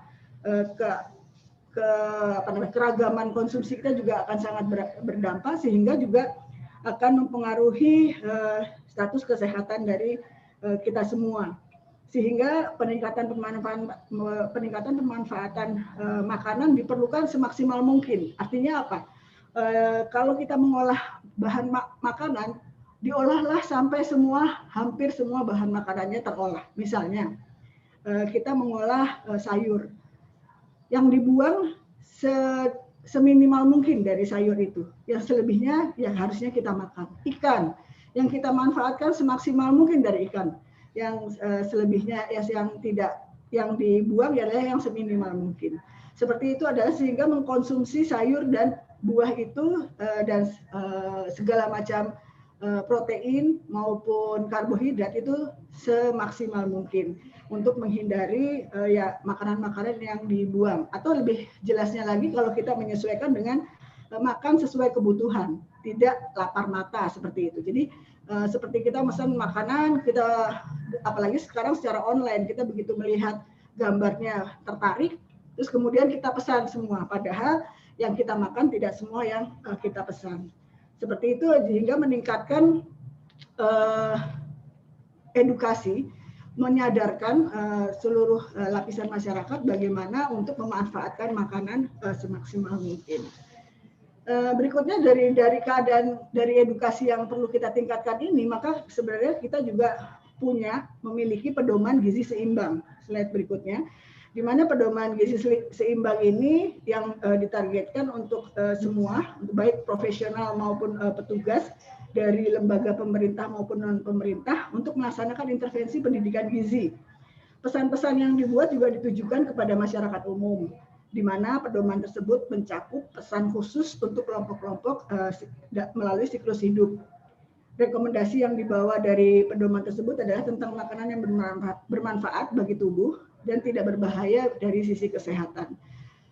Slide berikutnya adalah menjelaskan bahwa di dalam pedoman gizi seimbang tersebut juga kita visualisasikan ke dalam isi piringku, di mana isi piringku ini juga digunakan sesuai kelompok usia untuk jumlah-jumlah bahan makanan pokok. Di dalam pedoman gizi seimbang ini ada 4 pilar yang mesti dipahami, yaitu mengkonsumsi aneka ragam bahan makanan, kemudian kebiasaan hidup bersih dan sehat, melakukan aktivitas fisik, dan memantau berat badan secara teratur. Dan ini dilakukan visualisasinya seperti ini sehingga memudahkan dalam memberikan edukasi. Jadi menjadikan panduan konsumsi menjadi lebih baik. Jadi seperti apa, berapa jumlahnya, dan menghindari overnutrition tadi. Di dalam pedoman gizi seimbang tersebut, next slide, ada 10 pesan gizi yang mesti diikuti. Di mana pesan gizi ini intinya adalah memastikan apakah yang kita makan adalah sesuai dengan kebutuhan, yang diimbangi dengan aktivitas fisik yang cukup serta menjaga kebersihan diri. Kualitas asupan harus kita perhatikan. Pedoman ini memberikan arahan kepada kita untuk mencapai kualitas asupan yang memadai, termasuk pembatasan konsumsi gula, garam, dan lemak. Sehingga sebenarnya 10 pesan ini juga dibuat untuk individu dalam konteks budaya dan sesuai dengan kebutuhan, kemudian juga mempertimbangkan faktor kesehatan. Slide berikutnya. Nah, ini juga salah satu cara kita memperkaya jenis makanan kita adalah dilakukannya fortifikasi makanan untuk memenuhi kebutuhan mikronutrien. Jadi fortifikasi kita lakukan di garam dengan menambahkan yodium, terus kemudian di tepung dengan menambahkan ada 5 zat gizi mikro, zat besi, zinc, asam folat, B1 dan B2, terus kemudian juga di dalam minyak ditambahkan vitamin A, di dalam beras juga sudah mulai dilakukan fortifikasi berbagai macam zat gizi mikro, dan ini juga sudah diproduksi oleh Bulog. Jadi memang upaya-upaya kita untuk mengatasi masalah gizi dilakukan dengan berbagai macam cara. Selanjutnya, slide berikutnya. Sehingga apa sebenarnya yang dibutuhkan untuk mengatasi permasalahan ini adalah untuk dari sisi akademis ya, dari akademisi memang ada 3 hal yang mesti kita perhatikan, yaitu dari sisi pendidikannya, dari sisi penelitiannya, serta dari sisi pengabdian masyarakatnya. Dari sisi pendidikannya bisa saja mengintegrasikan pembelajaran tentang gaya hidup sehat pada program studi yang relevan dan pembelajaran berbasis bukti lapangan. Sehingga ketika kita memberikan bahan ajar kepada mahasiswa itu juga sudah termasuk di dalamnya hal-hal terkait dengan edukasi di bidang gizi dan kesehatan. Ibu Dhian, 5 menit lagi, maaf. Siap, ini slide terakhir, Mbak. Dalam hal penelitian diperlukan juga dukungan sivitas akademika untuk memberikan bukti khusus terkait dengan peningkatan ketahanan pangan dan gizi, karena dari data yang ada juga konsumsi telur misalnya. Konsumsi telur adalah salah satu bahan makanan yang mengandung zat gizi yang hampir sempurna. Itu juga kita merupakan negara yang masih rendah konsumsi telurnya, padahal jumlah telur kita juga cukup banyak. Nah, ini perlu penelitian-penelitian terkait dengan hal ini sehingga dapat menjadikan dasar dalam pengembangan kebijakan kita. Untuk melakukan pengabdian masyarakat bisa juga dilakukan dengan membuat area praktek yang tematik, terus kemudian juga fokus pada hal-hal yang terkait dengan pangan dan gizi dan kesehatan keluarga, terus kemudian membangun koordinasi dengan pemerintah daerah dalam menginisiasi dan memastikan kebijakan yang berkelanjutan. Jadi dari dalam hal ini dari sisi akademis sangat diperlukan perannya untuk sebagai perpanjangan tangan kami untuk mencapai masyarakat di dalam melakukan edukasi menghindari overnutrition. Demikian yang bisa saya sampaikan. Terima kasih. Slide terakhir itu adalah ada beberapa di slide terakhir ada QR code yang bisa untuk dilihat bahan-bahan media gizi terkait dengan edukasi gizi yang bisa dilakukan, bisa diperbanyak, bisa di-download untuk bahan media edukasi kepada masyarakat. Demikian yang bisa saya sampaikan. Terima kasih. Terima kasih Ibu Dhian atas presentasinya. Finally, we have Pak John McCarthy. Pak John McCarthy, you have 15 minutes. Okay. Thank you. Just sharing this. Can you see that okay? Can you yes, see Pak. Yes, Pak. Okay, so selamat pagi kepada ibu-ibu dan bapak-bapak yang terhormat, dan especially to Pak Bambang, Ibu Christa, Ibu Widjajanti, and all my fellow. Bisa nggak kita buatin slide yang ini, Mbak? Slide yang there's a voice here, I think. punya bakunya. Sehingga nanti kalau ada yang belum, maaf, ada yang tidak mute, boleh di-mute-kan? Silakan, Pak. Okay, so I'd like to congratulate WFP and SMERU for a really interesting and important report, and it's a great honor to be asked to be a discussant. I very much enjoyed reading the report, and I learned a lot from it, and it's a compilation of an enormous amount of research that they've read to compile this report. So Pak Arif and the other authors are really to be commended. I guess in trying to respond to the report, what we can see, I think, is a very paradoxical sort of progress that Indonesia is undergoing. On the one hand, we see decreasing poverty statistics. The number of food insecure households measured in calories is decreasing. The programs to address food security issues are being rolled out and have been making some progress. However, despite all this, we see progress in terms of access to calories, but not in terms of micronutrient deficiencies and stunting not happening as quickly as we would like. We see, if we try and think about the underlying theory of kind of causality that the report suggests is leading to these problems, what I would like to say is the report suggests that it's a combination between, if I'm not making a mistake here, this is my reading of it, focus on the problem of high food prices, the focus on production, and especially rice at the expense of diversity, and the rise of the triple burden of malnutrition. This is leading to the continued domination of carbohydrates in diets. And now we have climate change, lack of access to land, lack of access to financial services, and other things. I could go on and on. So we have a kind of theory of causality here.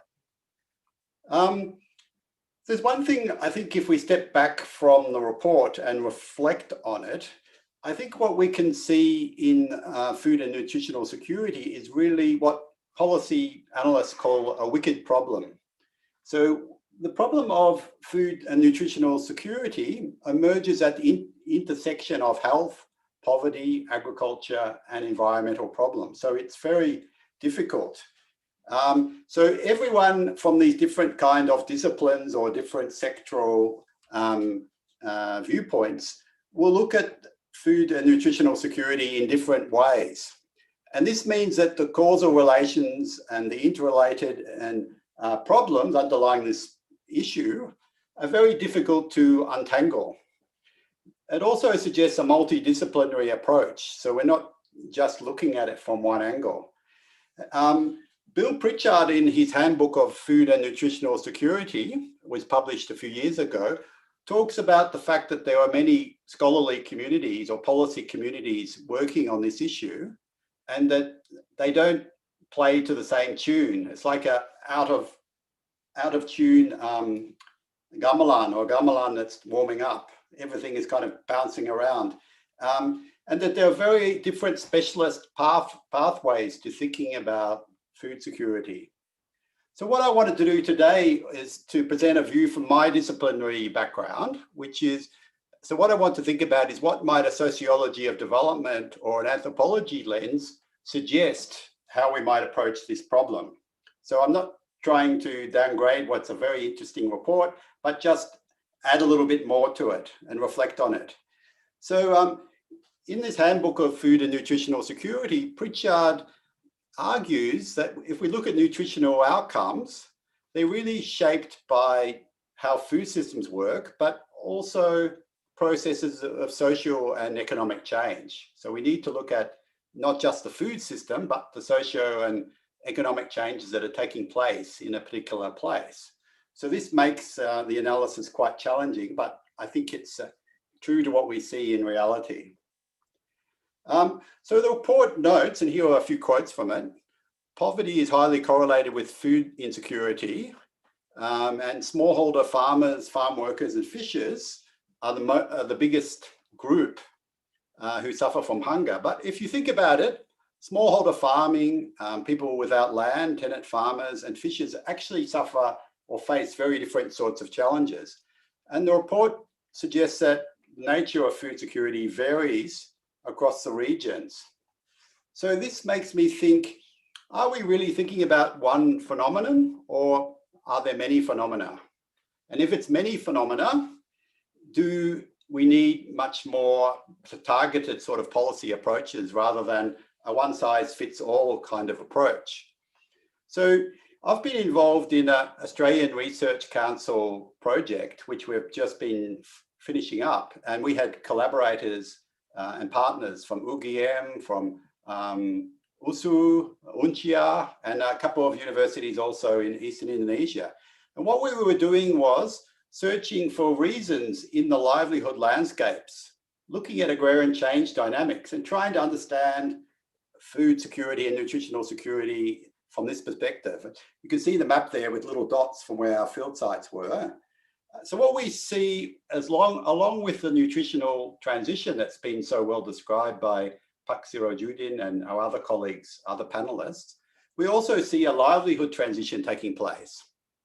And this livelihood transition is very different in different sorts of production systems. So what we see in a state crop sector, in the rice paddies of Indonesia, what we see in the horticultural sector, what we see in the fisheries are actually quite different in many respects. People are vulnerable and food insecure for quite different sorts of reasons. This doesn't mean we can't look for patterns, however.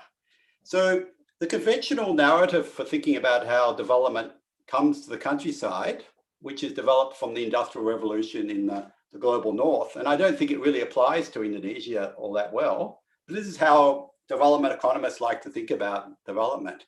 They suggest that we get increasing agricultural productivity, leading to increasing incomes, less poverty and food insecurity, and then people leaving agriculture and moving to the city as the industrial sector takes off. Now, clearly this pathway, this narrative is quite problematic for many parts of Indonesia.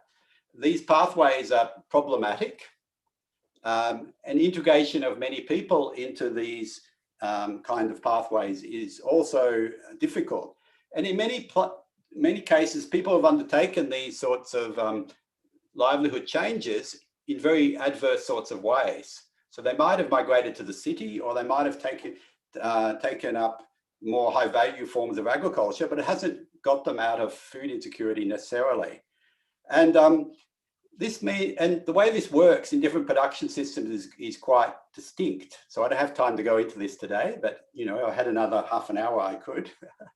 So in different contexts, we get people being vulnerable for quite different sorts of reasons. And this suggests that we might think about different sorts of solutions. So in thinking about this, what we saw across our case studies, and this really resonates with the analysis of SMERU and Pak Elan and other people, We get a group that are able to intensify their production, move out of agriculture or migrate to the city successfully and find pathways out of food insecurity. But what we do find at the same time is a large group of people, and we found this in our village surveys and qualitative interviews and poverty ranking exercises, a large group of people that are combining agriculture with labour in the local context, collecting forest products from nature, fishing, they're engaged in sharing arrangements with neighbours and family members, and they're receiving remittances, etc. And in these sorts of ways, what they do is they progress in terms of the statistical proxies that are used, for instance, in the social protection program to measure poverty. However, when you sit with them in their house, they're often cutting back on food for periods of the year. And what you'll see is approximately in many of our places, it doesn't always line up neatly, the number of people that are cutting back on food in scarcity seasons approximates the degree of stunting we find in those districts. And this is our preliminary conclusion. Of course, it would need a lot more statistical analysis than we're capable of. But finally, we do get a small group, which I think you find in SMERU's report, of the chronically poor, female-headed households, tenant farmers, landless, the old and disabled, the people that are not getting the calories required for food security, whereas the second group often are typically nutritionally insecure. So what I'd like to think about is a crab moving sideways. These people are not progressing in the way that the narrative we've inherited from the past would suggest, but they're also not crashing.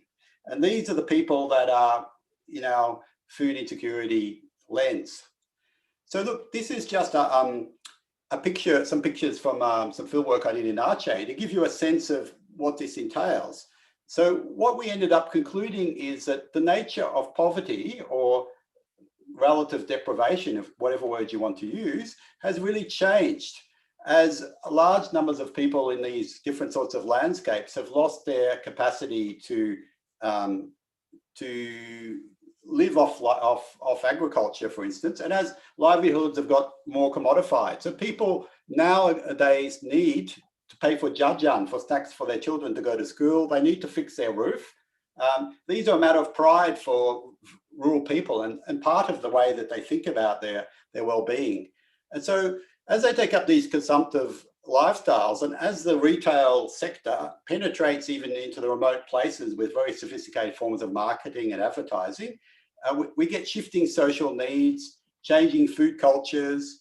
And what we find if we sit down with villagers, that they're making cruel trade-offs where they substitute protein and vegetables for things that provide cheap calories. And often there's ecological decline going on in these landscapes so that they can't harvest in the way they did it in the past. And I think the SMERU report looks at some of the climate change related issues. So if we think about this as a different way of thinking about nutritional problems, it might suggest that we experiment with some different approaches. And I've published some of this in a journal article. If anyone wants to contact me, I can send it to them. So this leads me to pose a series of questions that maybe we could discuss together, because I'm not saying I've got the answers for them. So very interestingly, the report suggests that we need to diversify diets and livelihood, and this is critical. And I couldn't agree more. The question is, how are we going to do this? This is a big research project in itself. We could speculate on different ways of doing it, but the report suggests we need to do that, but it's not really clear how we can do it. The climate issue is clearly critical, and the report talks about reduced production in many systems, and climate change is going to push this to happen more and more. So this is really, I'm not saying it's a climate change emergency, but it's something close to it. We need to start planning for what's going to happen in the past. The report in some way notes the problem of landlessness, that a large number of people don't own their land. And this means that if they're tenant farmers, up to a third of their production goes to a landlord. And this is critical. In some of our surveys, we found the most insecure people are these people. And these are often cutting back on their food. So we need to look at enhancing the subsistence capacity of rural people And I think large-scale land acquisitions are not helping. So we shouldn't, I think Indonesia should think about a moratorium on large-scale land acquisitions and really think about pro-smallholder policy settings. And the report notes suggests contract farming. Contract farming can be good, but the literature is having a debate. Is it leading to better integration into markets, or is it actually creating poverty? So it depends on all kinds of things. But for sure, helping people to farm, but we also need them to increase their subsistence capacity, and contract farming doesn't always do this. The report notes the lack of awareness of nutritional issues amongst rural communities, and I think this is very true. However, as my last slide suggests, it's much more complex than that. We need to look at why people are cutting back on protein and vegetables. And it's, if you go into the community, you're with the poor, they're cutting back, you go up a little bit in the community to someone who's a little bit off, and they're eating the complete meal. Okay, so it's not just lack of awareness. If they had money, they would do it. So I think, as well as behavioural change, what Indonesia could consider is regulating retail marketing and advertising, and thinking about how these large multinational food companies penetrate into the village. Why don't people go back to the old Widjajanti they had in the past that had more nutritional content? The report suggests that social protection programs, particularly updating and targeting, need to be reformed or somehow changed. But it wasn't clear how. I mean, SMERU has worked on this issue for many years. How would SMERU suggest that we do that? Is it a question of implementation, or is it a problem of design of the programs? That's a theme in the literature, and I'm not sure what SMERU's thoughts are about that. Finally, I've got one more slide after this, but the capacity of the state to cushion all the shocks that are facing Indonesia, I wonder whether it's a bit hard to expect the state to do all this. I think what we need to do is enhance the subsistence capacity of people. And Iván in the introductory comments talked about people going back to these old production systems. I think we have a lot to learn from how people cope with crises and how we can actually help them to do this better. So in conclusion, the report talks about an overhaul of the entire food system. And so I agree with that proposal, but I'm not, and there's a lot of ideas there about how we might do it. But if I was going to add my 100 rupiah to the, or 10 cents to the story, what I would suggest is that food policies can't be seen on their own. They need to be integrated into broader strategies of social policy and economic development. So we need to go to the root of the problem. Why are people in estate crops or oil palm areas cutting back on their food? So we visited some areas just outside Medan where the stunting rate is at between 40 and 50% in those districts. And one of my colleagues from USU did a survey there, and he found that during what they call the musim trek, when the oil production falls, all the landless labourers get less work. The people with very small areas of oil palm and very low production, all cutting back on their food.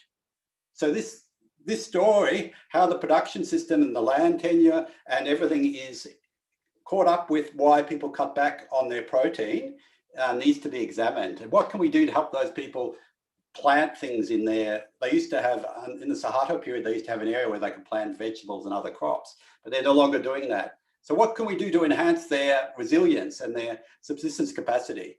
The second thing is, I think we have to move beyond national programs that focus on Indonesia as a whole and need to address the drivers in particular production systems and rural contexts. So we need a lot more searching rather than blueprint approaches, I would suggest, if I'm not being a little bit presumptuous.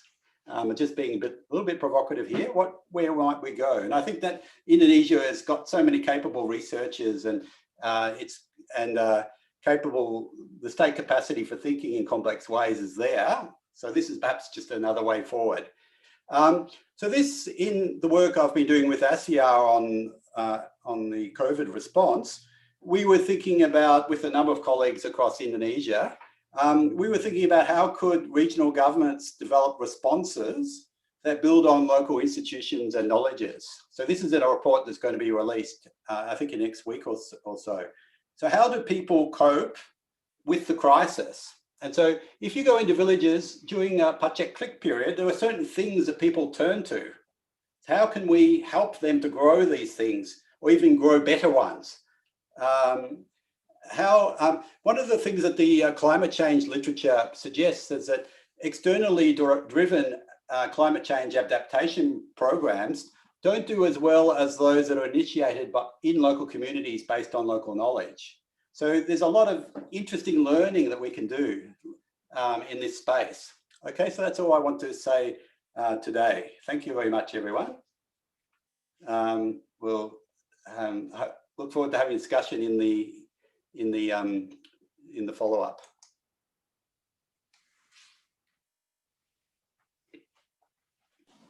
Thank you very much, Pak John. Now we've completed the panel session and we'll move to the Q&A session. I will divide the Q&A session into 3 sessions. For the first session, I will invite the speakers and discussants to select the questions from the Q&A column and then mark questions that you would like to answer them live. For the second session, I will select some questions from the Q&A column to be answered by the speakers. And for the last session, we will answer questions from via YouTube channel. So let's start with the first session. Panelists and discussants, you can check questions addressed to you in Q&A and please mark questions that you would like to answer live. I will start with questions for Pak Sirojuddin. The first one is how to strengthen the governance of food security and nutrition. And then the second one is there a trend in terms of food diversity index in Indonesia and linkages between environmental degradation and stunting or malnutrition? If you can start answer these 2 questions. We have 20 minutes for the first session. But Sirojuddin, maybe you can start.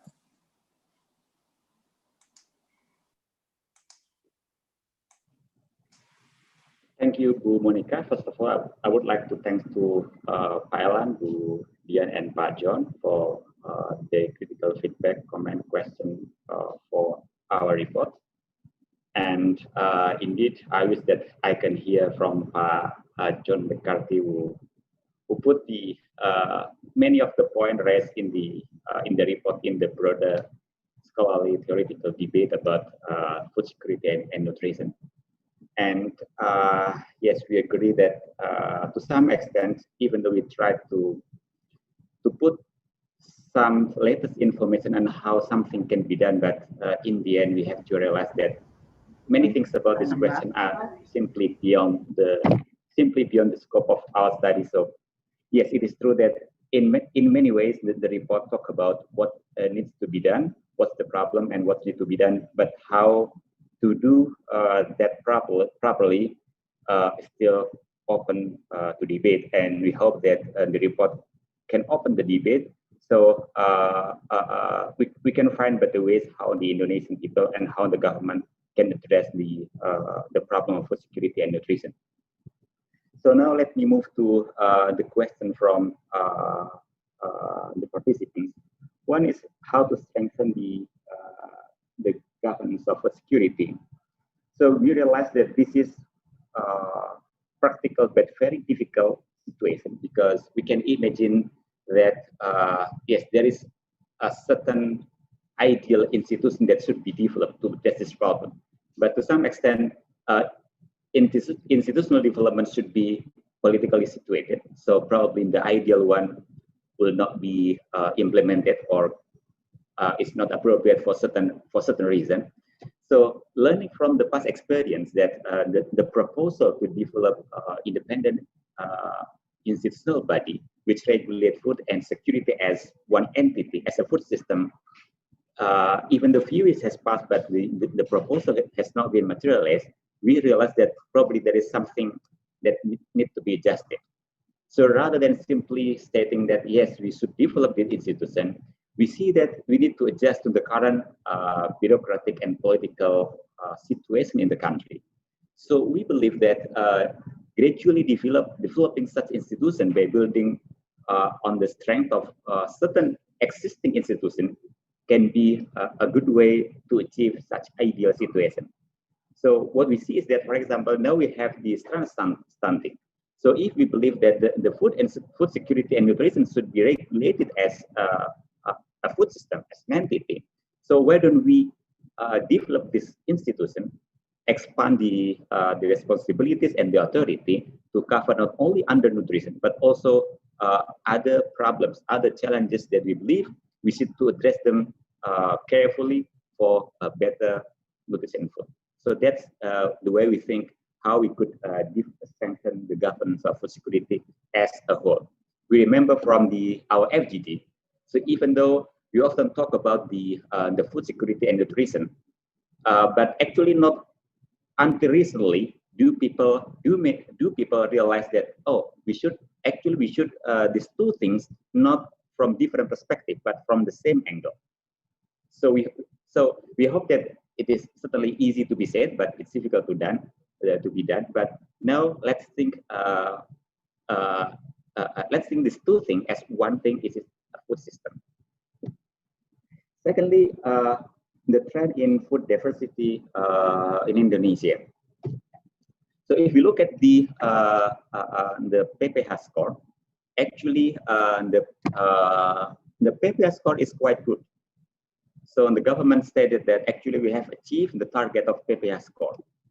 So in terms of the score, probably people will say we have no problem with the food diversity, but probably the problem is not there. But the problem is lies at deeper problem that probably we should think about our score. Is it already appropriate, or should we adjust the score to consider new development? Probably because the score is rooted in the old way. Probably I don't know exactly, but at least we know that from the PPH the score looks good. We already achieved the target. But if you look at the report of Global Security Index, Indonesia is put very low, very low, above much below the average. Even though in terms of economy we are doing well during the last 5 years. And if you ask whether there is a trend in where is a rupture or there is a shift in terms of the food diversity, as far as I know, it's not, it seems that the situation has been like this way for many years. So what is just is probably we need to see again how we should develop our food diversity index to give us better guidance how to improve food security and nutrition. That what we see from our side. Thank you, Bu Monica.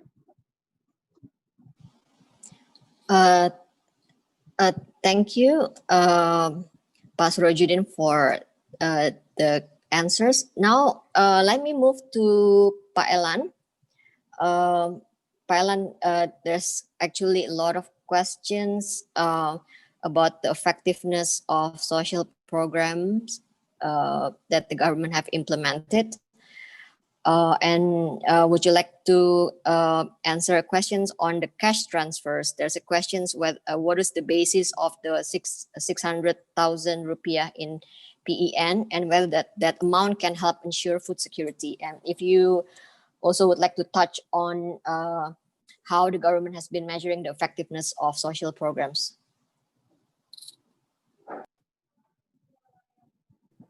Thank you, Monica.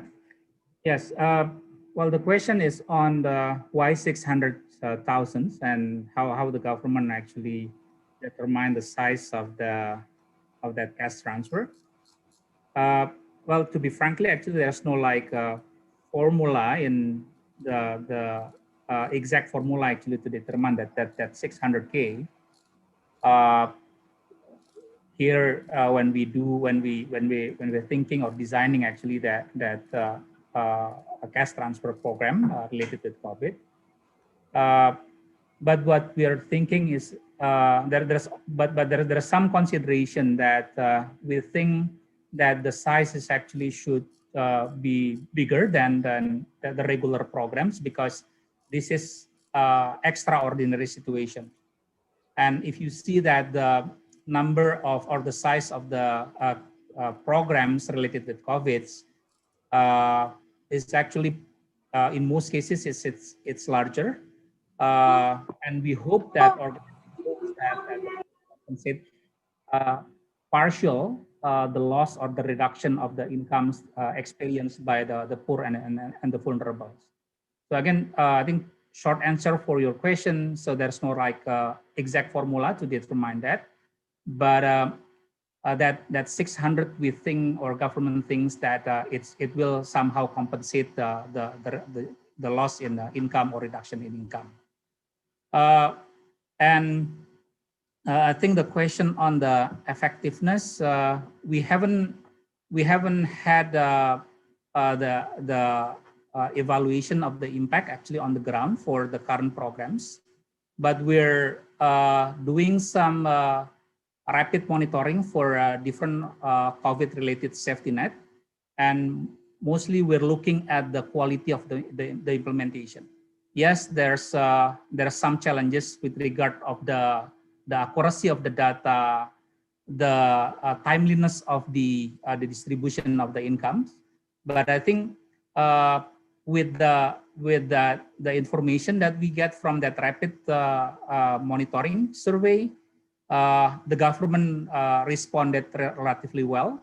And if you assess is actually the issues that raised in the public on the different implementation issues, I think we saw the improvement in the quality of the program over time. We benefited too with some survey conducted by external party, by the World Bank, by the Mandiri Institute. Yeah, we seek the input from them on the different quality of the programs as well as the welfare situation, and that somehow helped also the government to improve the programs. I think in terms of the effectiveness, we need perhaps a year or two actually to see how effective actually the COVID safety net. Although I think in terms of the past impact evaluation, we learned a lot from the past impact evaluation. There are some studies that evaluating the impact of the PKH, the BPNT or program Sembako, that give us the lesson learned that the program is actually the right programs to help the poor and the vulnerable in improving their welfare, in protecting actually the welfare, including in the situation that we are facing now. I'd like also to touch perhaps briefly on there's a question on the strategy of the government in updating the beneficiary data, the DTKS, data terpadu kesejahteraan sosial. Yes, there's been some issues actually with the data. We heard a lot the grievance, the complaint is actually with the data, and it's understandable because I think there's been some issues in the updating mechanism so far. Although we don't have any other choice, the government doesn't have any other choice because this is the only data that the government has to address or to target actually and distribute the different social protection program, including the COVID-related safety nets. But Bappenas, MOSA, including us, and BPS actually has been working together for doing the nationwide updating. And when I mention when I say it's nationwide updating, it's not just the improvement on the collecting the data, but we are also try to refine the way actually to compose the pre-list. We also to improve the PMT, the proximity test formula, which is the knife is actually to cut the welfare ranking across different groups, so we know the eligibility of the household for different programs. But that's only one side of the improvement. I think what the vice president is also direct us to do, that the targeting system should also have the self-targeting or self-registration mechanisms. What we know in other country call as on-demand application or on-demand system, where people that is excluded, the poor and vulnerable that remain excluded, can come to the local service point and register themselves and then proceed to be included actually in database. That way, so we combine the top-down approach and bottom-up approach to make sure that the accuracy of the data is improved. Plus is actually making sure that the updating mechanisms happen twice a year or once a year. Something that I think has been the issues actually in the last couple of years. I think I stop there, Monica. I hope it respond enough to the question. Yep, very well. So before I move to Ibu Dhian and Pak John McCarthy, I just have a one or two follow-up questions. So it seems that what you're saying that it's not a problem of design, it's more a problem of implementation, right? Including data quality and data coverage. So is the government program or priority of the government right now, it's improving targeting and effectiveness or increasing coverage? How do you balance between the two in terms of improving the targeting versus increasing coverage? Well, both actually. So because we are aware that both sides or both issues is actually contribute to the effectiveness of the program, determine the effectiveness of the programs. I think in the times of COVID, we realized that our database, which until now only cover like bottom 40%, and by the way, bottom 40% already cover like 96 million individuals of the Indonesian population. It's really huge data. But again, in the time of the COVID, it is not only that the bottom 40% that adversely affected by the COVID, but even up to perhaps like 50 or even 60%, bottom 60%. So the government has decided to expand the coverage of the database, to 60%, and that's what we're going to do next year. So increasing, benefiting with the access to the census and then administrative population data. We'll expand its actual database to cover more population, which is hopefully can cover like bottom 60%.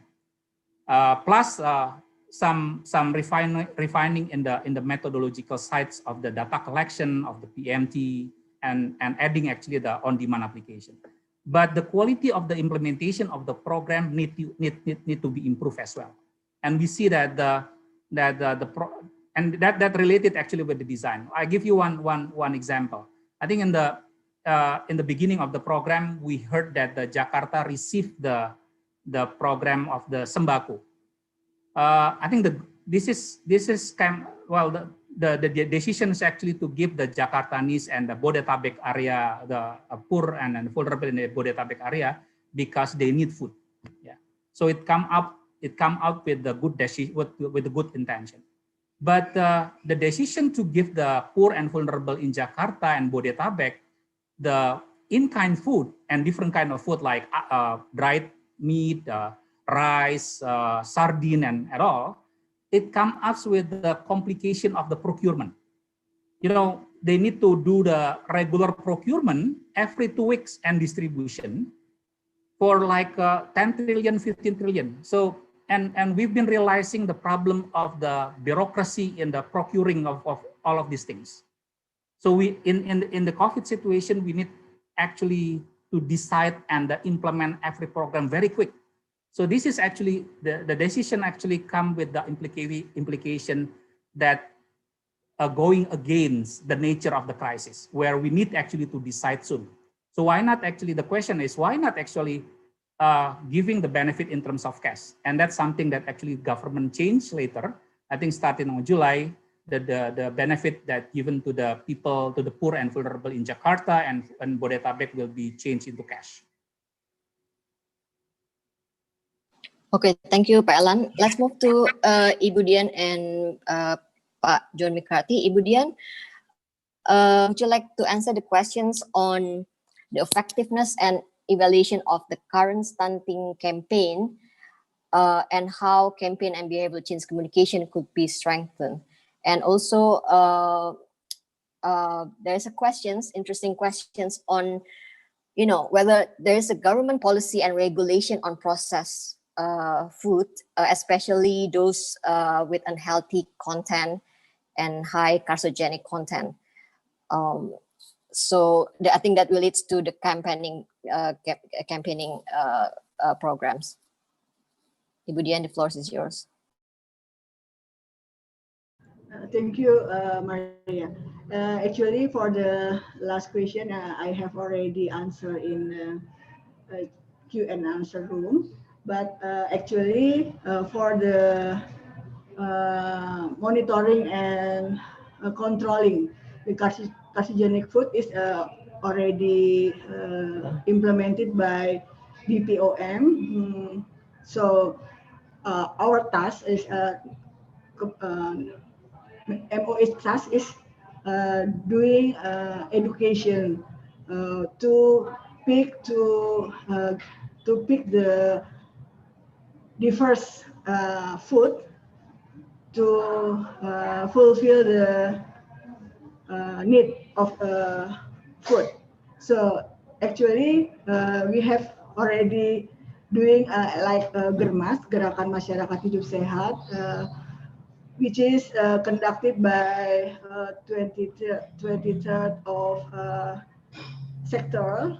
So the problem of nutrition is not just health, just a task of Ministry of Health, but also task of all multi-sectoral tasks. So when we conduct the Gerakan Masyarakat Hidup Sehat, we have doing something, the convergent thing that focus in village, in district or in village. So we conduct same target to do what the functional of the sectoral.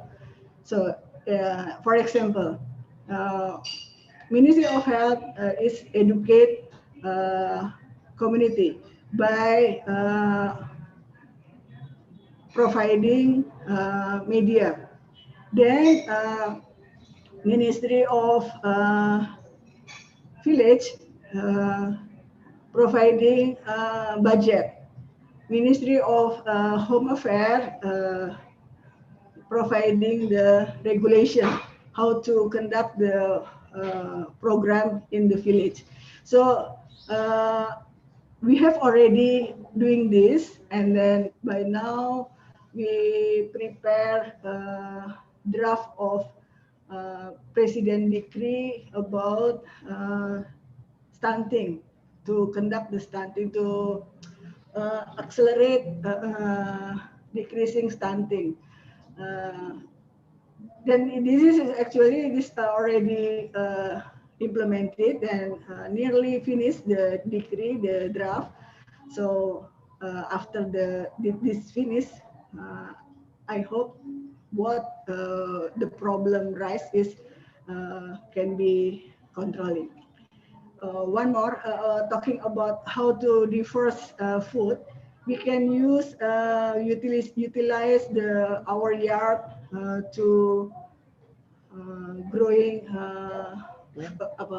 vegetables with what we need, and if we have no yard, we can doing as group, so we can growing the vegetable together. Then the result we can share to the group also. Okay, Maria.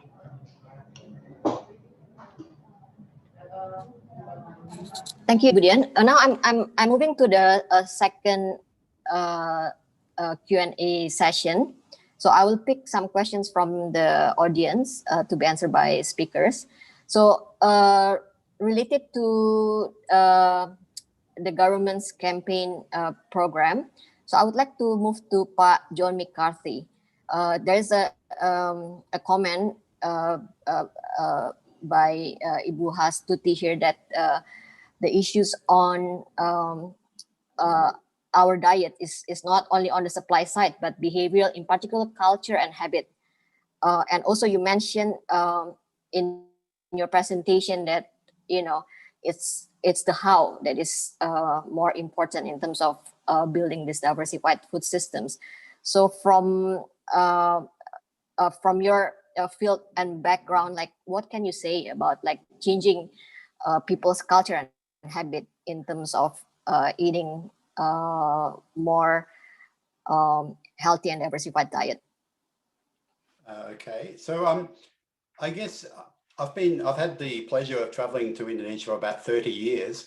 I remember when I first went to Indonesia, I used to see all kinds of very varied kind of snacks and very, very varied sorts of foods, a lot of them based on local materials.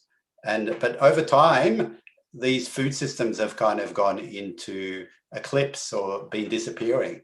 So it's not that people don't necessarily know about diversified foods, but they've been displaced because they're no longer modern. They've no longer got much status.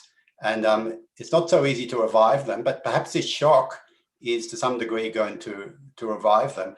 I think one of the problems when we try and theorize about why local people do what they do, we can come up with very paternalistic ideas about why they do it, but we need to go and sit with them and work out why they actually do it. And I found there's a clear logic to why people cut back on food. It's not necessarily, it might be because partly they don't know about the importance of food diversity, but it's also because they've got pressing other needs. They've got to pay their children's fee, they've got to pay the money on their mobile phone, they've got to pay for their credit on their motorbike. Now, village people also live in the modern world. They need motorbikes, they need to get to probably their off-farm work or to get their products to market. They need all these things just like we do in the city. So I think we have to avoid being patronizing and saying they're making the wrong choices. I mean, sometimes they do, but we need to understand this in much more complex sorts of ways. And I think policy, when we think about it, if we have that kind of understanding, we might be able to target more carefully interventions to help them to diversify their diets. Okay, thank you, Pak.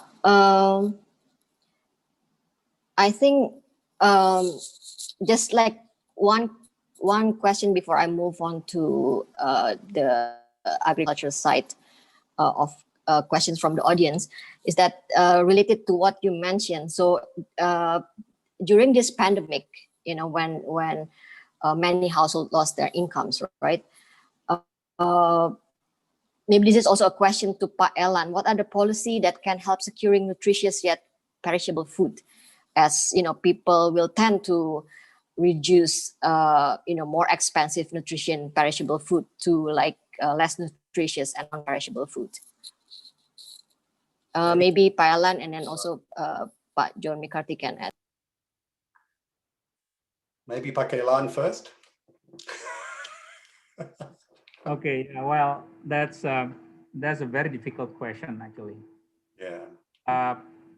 Yeah, well, I think, in my view, I think let's go back is actually to the economic development itself. Yeah. So one is actually to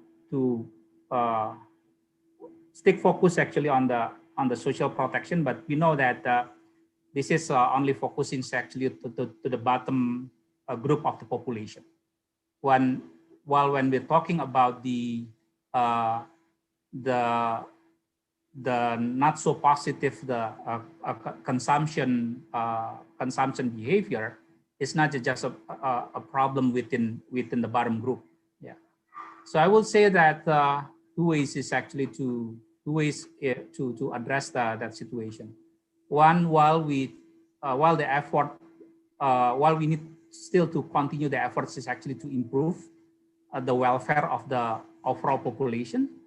At the same time, I think this is related with the previous question from, I think, Professor Hardinsa, that the government together with the non-government actors need to work on the improving actually the knowledge as well as the awareness with regard of the consuming a more various dietary, more nutritious food and so on. Yeah, because if we see even in the, again, if we see actually the not so positive or not so good behavior, the consumption behavior pattern, it's not just a problem of the poor and then the bottom group of the population. Even among the top 20, among the well-off population group, there's a problem is actually in picking and then consuming, picking the right nutritious foods. Yeah. So it's, again, for me, it's a combination between moving efforts is actually to improve the welfare, but at the same time, it's actually to efforts to improve the knowledge and then the awareness about the nutritious food. And not but not the least, of course, making sure or improving, strengthening actually the access to those more nutritious foods, because that's also a problem actually among the for the Indonesian population. I stop there, Monica. I just add, I think that was a very Okay, good Pak John. It was a really good answer, but just to add something, I think there's been some interesting experiments with programs to actually help local communities to start growing their own food.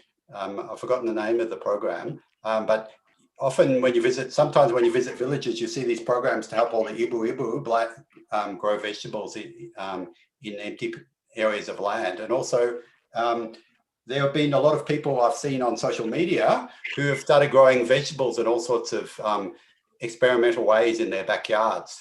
So I'm not saying that that's a solution, but there is all kinds of spontaneous initiatives that emerge in times of crisis. And maybe there's some ways that these things can be institutionalized or built on. Okay, thank you, Pak. So, Pak Elan, you mentioned about access to, this nutritious food, right? I mean, it's not only during pandemic, but it's one of Indonesia's long-term challenges in terms of access to nutritious food. I will go back to Pak Sirojuddin. This is, I think, the big elephant in the room. Like, how do you improve access to diversified food? And also, like, maybe Pak John also can add, the how part to have more diversified food systems. Pak Sirojuddin, you want to answer the question on how, what are like really the practical actions to improve access to diversified food? Thank you, Bu Monica. Again, this is a big and difficult question. And as Pak John highlighted in the beginning, probably the question of how is one area that needs to be discussed in broader way, rather than what is to be done, but how to do that. So, from our conversation with the various stakeholders in different region, so we see that the access to diversified food is a complex issue, right? It's not only about the whether people it's about not only about preferences, whether people are willing to consume diversified one. It's also about the availability of food, whether it is available for them, and in the sense that what is easier for them to get. It is easier for them to get fresh and vegetable and say fruit and vegetable, or it is easier for them to get the processed food. That's one of the issues raised by people. And in practical terms, for example, probably people know that, well, it is good to eat fruit and vegetable. But suddenly when we go out our door, the closer for us is not fruit and vegetable, but it's a snack and packaged food and etc. Not only for us, but also for our kids. So to go to the market is, say, it takes a longer step. But while to buy, say, instant noodle or whatever snack young people will like, it's easy, just few steps. So that's one issue. Another issue is people I agree with Pak John. Probably the government should look at how to regulate the advertisement, because TV and etc. have recent testing have shown that it has significant impact on the way people consume. And now actually young children are exposed to many advertisements to this kind of food. So there is a way to do that. But aside from this issue, we believe that knowledge and awareness, even though again, then the structure really matters. Even though people know, but if the situation is easy to get not fresh food, it also matters. But again, knowledge can be also important. So we believe it is also important to improve the knowledge of our, say, posyandu cadre, also PKH cadre, to provide, say, education session for the program recipients, so they know better what kind of food that they need to give to their children. That's one thing that can be improved for our program. And some studies show that program like it's like food for school children, or PROGAS. Some studies show that this kind of program can have a good impact, not only from the food intake from school, but also from the community, if the program is conducted by involving the parents. So by implementing the program, not only to provide diversified food for kids, but also to teach the parents how to provide a good food for their families, how to cook a good meal for their families. That's one practical ways that probably we can do, other than regulatory and governance, how to provide food. And also, Pak John said, probably we need to overhaul the agricultural system. Thank you, Bu Monica. Okay, Pak John, I'm going to give the floor to you, but also if you can also answers the questions on what could be like the potential roles of the private sector. I mean, given that such campaign to eat less backfire them. So is there room for the role of private sector? Thank you. Okay, thank you. So I think one of the questions there at the end is, should the government impose tax on food and beverages with high sugar, fat and salt? This has been a controversial issue in many countries, and consumer agencies are trying to push for these sorts of reforms. So Indonesia could be in front and really move in that direction. If these very nutritious, these very poor forms of nutritious food are so cheap and available, and they have got this aura of being modern and attractive, and all the children who go to school want to have one, it's not really helping. Like I saw in that graph that Ibu Dhian had, and this is what we also found, poor households are spending enormous amounts of money on these jajan, more than their protein often they'll spend on the jajan. So this is a critical issue to be addressed, really. And the local food industry, there used to be ibu-ibu in the kampung that used to make snacks, but now there's just these multinational food companies that have gone out into these really remote places and marketing these high sugar, salt and fat products to the poor. It's really hard to watch, actually, and I hope the Indonesian government can really do something about it. It would be wonderful. So the private sector, the question was, they have great data on behavior, but I think it's also important for the research community in Indonesia to start looking at what's driving these sorts of behaviors.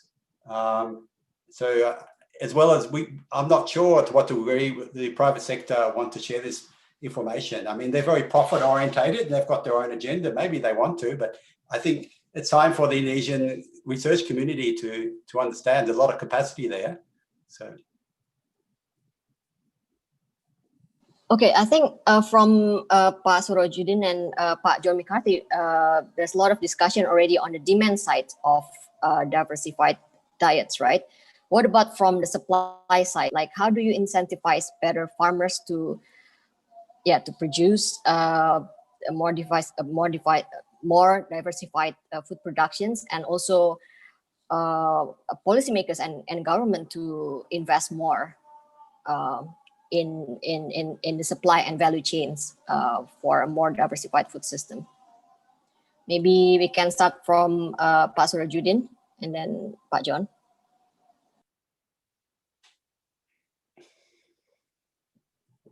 Thank you, Bu Monica. Honestly, this is one question that we haven't thought much about how to what to incentivize the farms to produce more diversified farm agriculture.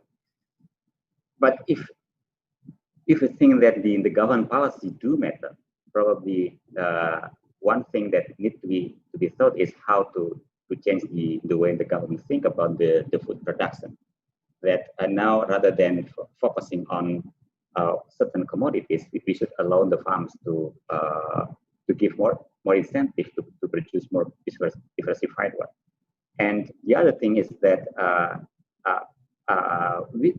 we believe that the research and development in agricultural sector in Indonesia is one of the lowest.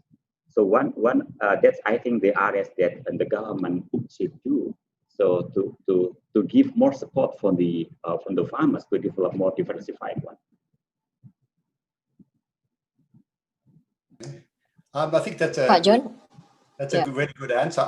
I think when I used to visit Indonesia back in the 1990s and early 2000s, when I went to lots of remote places, communities had very complex agroforestry systems. You know, they had if you went to Kalimantan, they had rattan gardens, and it's part of the rattan they would eat, and there were all sorts of things they used to eat. And large parts of these areas have been enclosed by oil palm plantations or somehow degraded. So it's a question too. I know it's not easy to reverse those processes, but how can we go back to these things that people did in the past? And how can we encourage people to go back to, it's like there was a lot of knowledge there in the past and the old people would still have it. I know it's not so easy to go back, but that would be maybe part of a solution. And with the land reform program that Indonesia has got of trying to redistribute areas of land to communities, I think if smallholders are not landowners, they end up giving a third of their production to the landowner, and they're just locked into structural food insecurity or nutritional insecurity, because by the time they've given a third of their harvest over, they're running out of food up to 2 months before the next harvest season. So in places where there's diversified livelihoods, they can go and work in other places, but in more remote places, that's harder. So it's a whole cycle of issues that need to be thought about in an integrated way.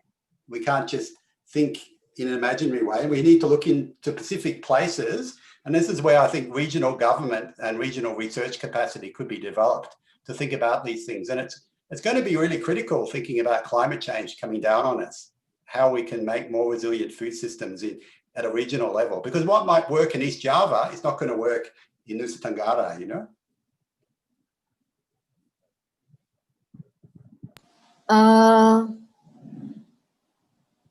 Okay. There's a questions for Madam Christa. I'm trying to find the questions for Madam Christa here. Maybe Parama, can you give me the question? In the meantime, I want to move to the issues on environment and gender. So there's a question, Pak Sirojuddin, from the audience to have more concrete examples of gender inequality in terms of food security and nutrition. Can you give some concrete examples on gender inequality? So gender inequality in the agricultural sector. So if we ask who are more likely to get access to agricultural input or credit, for example, it is men or it is female farmers. That's probably one of the questions. Or if we look at the allocation of the within the household, so with more nutritious food, it is male or it is female. So that's say simple question if you would like to know whether the gender inequality persists or not. In terms of land ownership, for example, how is the structure of land ownership? To who mostly land belongs to? It is female or it is male? We realize that to some extent the problem lie on the culture, on the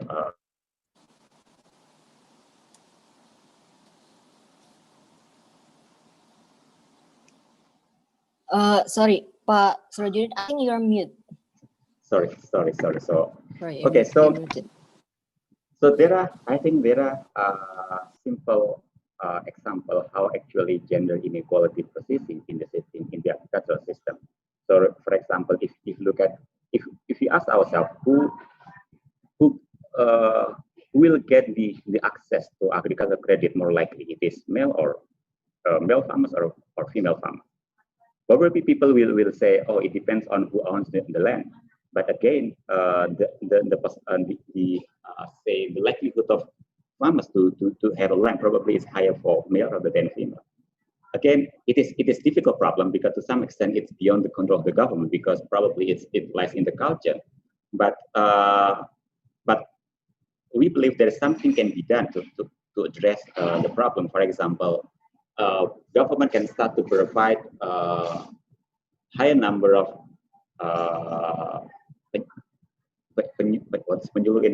penyuluh. So probably the number of the extension workers, if you compare between male and female, probably there are more male than female to be extension workers, and probably in the official within agricultural sector also more male than female. And from experience, we can see that it can be easier for female to communicate and understand the female farmers. So that's probably one simple way to better understand how the need of the female farmers and how to better address the situation in the agricultural sector. Thank you, Pak Sirojuddin. I'm going to give the floor to Ibu Christa to answer the questions from the audience. Madam Christa, do you want to answer the questions from the audience? You are still muted. What are the questions? They are mostly in Indonesian. Oh, okay. I also tried to find out what the questions are. I'm still waiting for from the team. There was an issue on earlier supplementary feeding programs, and maybe I should take this as a hook to give my contribution here. I believe. Sorry, Ibu. So there's one more question here. Is there a coordination between World Food Program and WTO? I've seen. Yeah. Okay. All right. Okay. Thank you. I want to first answer the question on the supplementary feeding program effectiveness. I believe that the best way to address stunting is not to feed the children in centers or give take-home rations. The best is to give knowledge to the mothers and to give sufficient money to the mothers to make their choices. But I believe money is not as important as knowledge. And it is the knowledge about the first 1,000 days of life which has to be emphasized. The pregnancy of the mother and what to eat then in order not to have low birth weight babies that are disadvantaged from the very beginning. Then give the colostrum, adhere to 6 months exclusive breastfeeding, and then give regular diversified diets. But these are tiny amounts. It's not much what these little babies eat. That knowledge is not out there yet. It can be given through the social protection system, through the health system, and that will empower and enable the mothers to feed their children properly. That is from our experiences worldwide. The feeding on site is really for emergencies, but not for regular situations. The other is the work with WHO. Yes, we have been collaborating with WHO on supply chains. This is relevant for food supply chains, which indeed are disrupted. And it's very interesting to listen to what has been found out. For example, the food supply chains within Indonesia are so complicated that it is often easier for the supermarkets to simply import the fruit. That does not stimulate the local production, the local diversified production away from rice to other commodities. We will look also into other matters in future of supply chain on the cold chains, the vaccines, etc. But that's another story. Thank you. Thank you, Madam Christa. I have two more questions to the panelists. One is about food waste. So, Pak John, I wonder if you can give your views, and maybe others can also give their views as well. The connection between food waste and nutritional deficiency. I mean, this is a really modern issue. Maybe not modern. I mean, people have been wasting food, but I think this is an important one. And also related to environment. Pak Sirojuddin, maybe you can also highlight in this more diversified and resilient food systems that we are building. What are the concrete, basically, action going forward to make food systems more resilient in terms of environmental, climate change and also other shocks? So I haven't done much work on food waste. The only thing I would say, maybe other panelists can add, but I've noticed with the, especially with the COVID crisis, a lot of food is being thrown away because of the way the value chains work. There's not cold storage and things perish quickly. So there's been all this discussion about how value chains can be modernized and cold storage can be brought in. So they're all very good ideas, but there's also a downside. If you modernize these value chains, you often displace lots of intermediate traders and ibu-ibu that are involved. And also you need a lot of capital to do that. So they could also displace the more vulnerable. So these things are very complicated, and clearly I haven't done research on it, but maybe someone else can add to that. Okay, Pak Sirojuddin, yeah. Thank you, Monica. First, regarding the waste, I agree that probably this is more a problem with the urban areas, but even though it's also available in rural areas, but in urban areas, if you look at in development in other countries, for example, there are some organizations or probably driven by regulation that how make the system work for, say, for example, how the supermarket, how the retail system, rather than throwing away the, say, nearly expired food, how to manage this kind of food not to be thrown away. I don't know whether we should give opportunities for non-government organization or charity or whatever.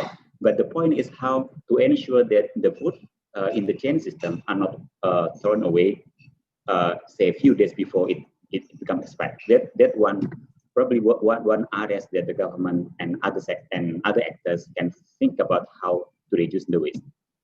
Secondly, related to the climate change, from our discussion with the people in the region, one of the problem is that what they call as sekolah lapang for the farmers. This is the climate, something like education for climate change for the farmers. So in some areas, some such kind of school have been implemented, but due to the lack of funding, because of there is not much funding for that. So in some areas, this kind of school no stop. So I think it is important to continue such effort to provide better understanding for the farmers to adapt to the climate change. But again, it should be the responsibility should not be given to only farmers, but also other actors. And in this case, even though the government have issued, say, the intention to do climate change adaptation and disaster risk reduction, but there are still some problems in the way it's implemented. Now, the information system within especially in the local government, they know that there should be awareness and knowledge about the climate change and the reduction. But even though the knowledge is circulated, but there is no mechanism to ensure that the policies, not only in the social, not only in, say, the urban areas, but even in the agricultural sector. So there is no mechanism that up there that to make sure that, yes, if you know something about the climate change, if you know something about the disaster, so the government should, the policies should go to certain direction. So I think that's another area that needs to be improved. And finally, again, I think we really need the research and development, how to give us not only better crops, but also better guidance, how to deal with the impact of climate change on food production. Thank you, Woman. Yeah, thank you. I would like to give Pak Iván to speak or ask questions, but also I'm wondering if IFAD can share some of their experiences with small farmers, including on the issues of environment and climate change. Pak Iván, the floor is yours. Thank you, and thank you, Monica, and thank you all the. My microphone is terrible. It's good as headphone, but it's terrible as microphone. Thank you, Monica, and thank you all colleagues for this very interesting and strategic views. It was a good opportunity for me to learn as I expected. I would like to mention just two elements, if you allow me, very quickly. And this comes from listening what was said during this event, but also this comes from listening and reading and discussing with different government officers at different levels, mainly, but not only in the Ministry of Agriculture. There was a question that said how to strengthen the governance of food security or of food security systems. And I was thinking while listening that question, but also before and after that in my perception, in general in Indonesia, all what has to be done with public policies is too government-centered. It is clear that the government is the main actor when it comes to designing policies and also to implementing them. But if I were a government officer, a high-level of government officer in the government of Indonesia, and I would listen about the discussions on food production, food security, etc., I would feel myself overwhelmed. Because it seems that in general, the expectations is that the government and the national government mainly, alone or almost alone, has to take all the responsibility. And it won't be, no government will succeed on that. And I would take something that John said, bringing the attention to the local governments, province and district level governments. But I would broaden that even more. What about the farmers? What about the millions of small farmers? What about the private companies? What about the research centers and the universities and the society? So I believe I would like to, this is one of the points that I wanted to mention, because assuming that and understanding that the government is, the national government is the main player when it comes to policy making, of course, it's not the only one, not at all. Now, the second, and I'll take advantage of also a question that I listened during the conversation.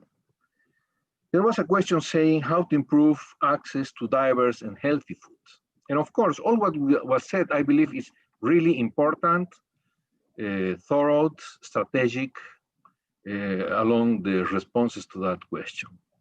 But for me, in a very simple way, being someone that worked all his professional life in agriculture and rural development, I would say the first step is producing diverse and healthy food. Otherwise, the system won't work.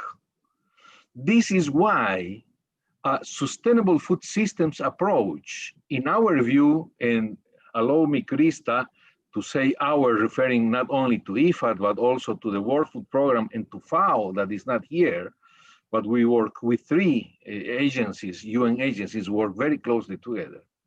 When we think on nutrition, when we think on food security, when we think on diverse diet, we think on food systems.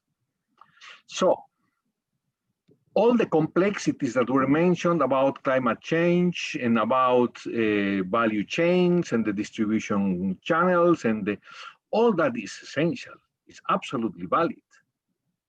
But if there are no incentives, the necessary incentives to produce healthy and nutritious food, we're not going to get it.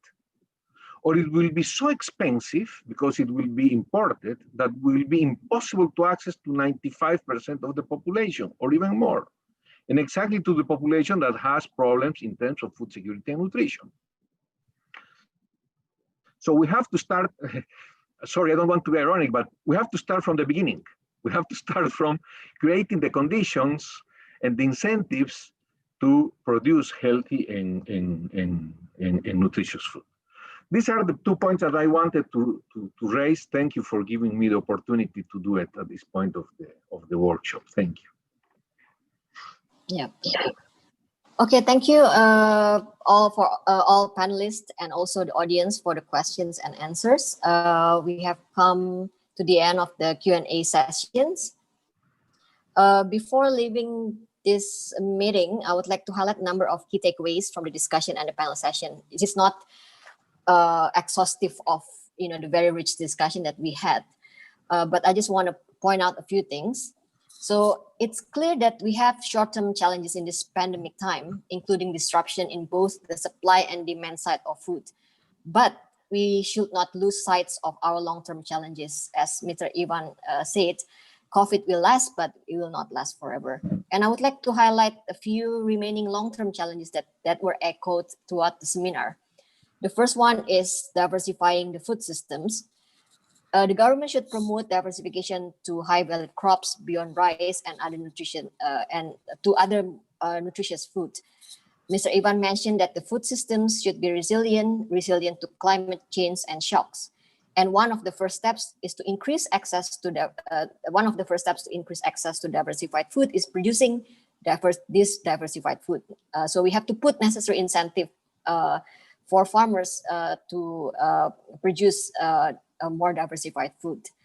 As Pak Sirojuddin mentioned, that there's a need to change in terms of budget allocation to more diversified food production beyond staple crops. And second, increasing productivity and efficiency along the supply and value chains to lower consumers' price without sacrificing producers' price. Consumer prices in Indonesia are still very high compared to the international prices. As Madam Räder mentioned, that 1/3 of Indonesian households cannot afford healthy and diversified diet. Food affordability remains a big challenge. If we can increase food affordability, we can reduce reliance on social protection programs. It is not only an issue of production deficit, we need to increase productivity or intensification. Increasing food productivity and efficiency could also mean less food waste.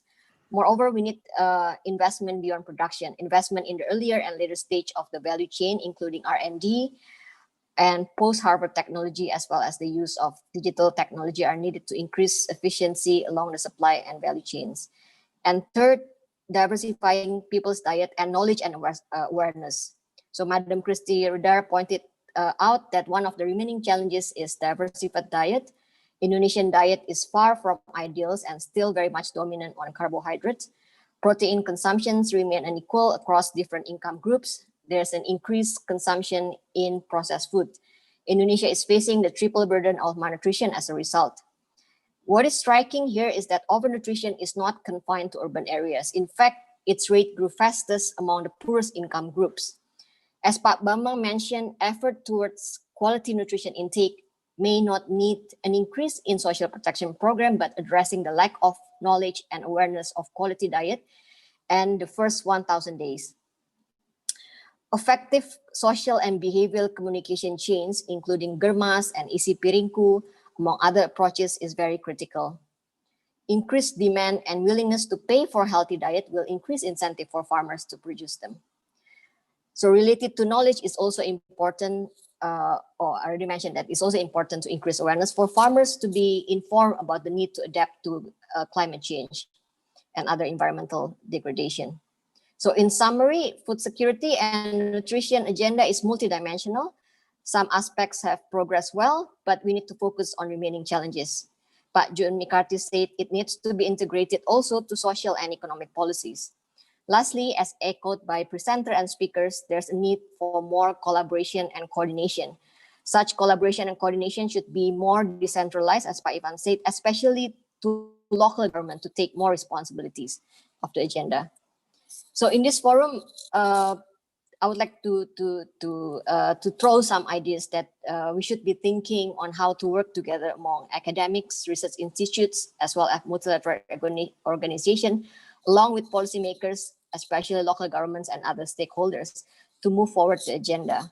Maybe we can initiate a regular forum like this to discuss this very big agenda like we have today. So thank you once again for your participation. Don't forget that the report has just been launched earlier today and is now available for download. And check the link given at the live chat section. Please complete the attendance form and post-event survey form before you leave. Once again, congratulations to SMERU and World Food Program for the report launch. Last but not least, we also would like and thank the Knowledge Sector Initiative for their support. Please note that the next Forum Kebijakan Pembangunan webinar will also be on Zoom on Wednesday next week, October 21st. It will discuss the challenges surrounding teachers' recruitment development. Goodbye and see you next week. Thank you all. Thank you, Bu Monica. Thank you. Thank you, Pak John. Thank you, Christa. Thank you, Pak Iván. Thank you, Pak Elan. Thank you, Christa. Thank you very much, Thank you, everybody. Monica. Thank you, Pak Iván. So see you all. Stay Thank you. healthy. Thank you, Dhian.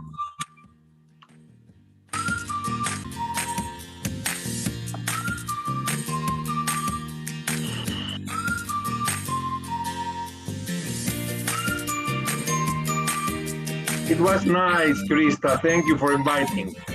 Thanks to you. Thank you, Pak Iván. Have a good day. Thanks, Ibu, things, Bapak. Bye-bye, everybody. Thank you, Pak Iván. Bye-bye. Thank you very much.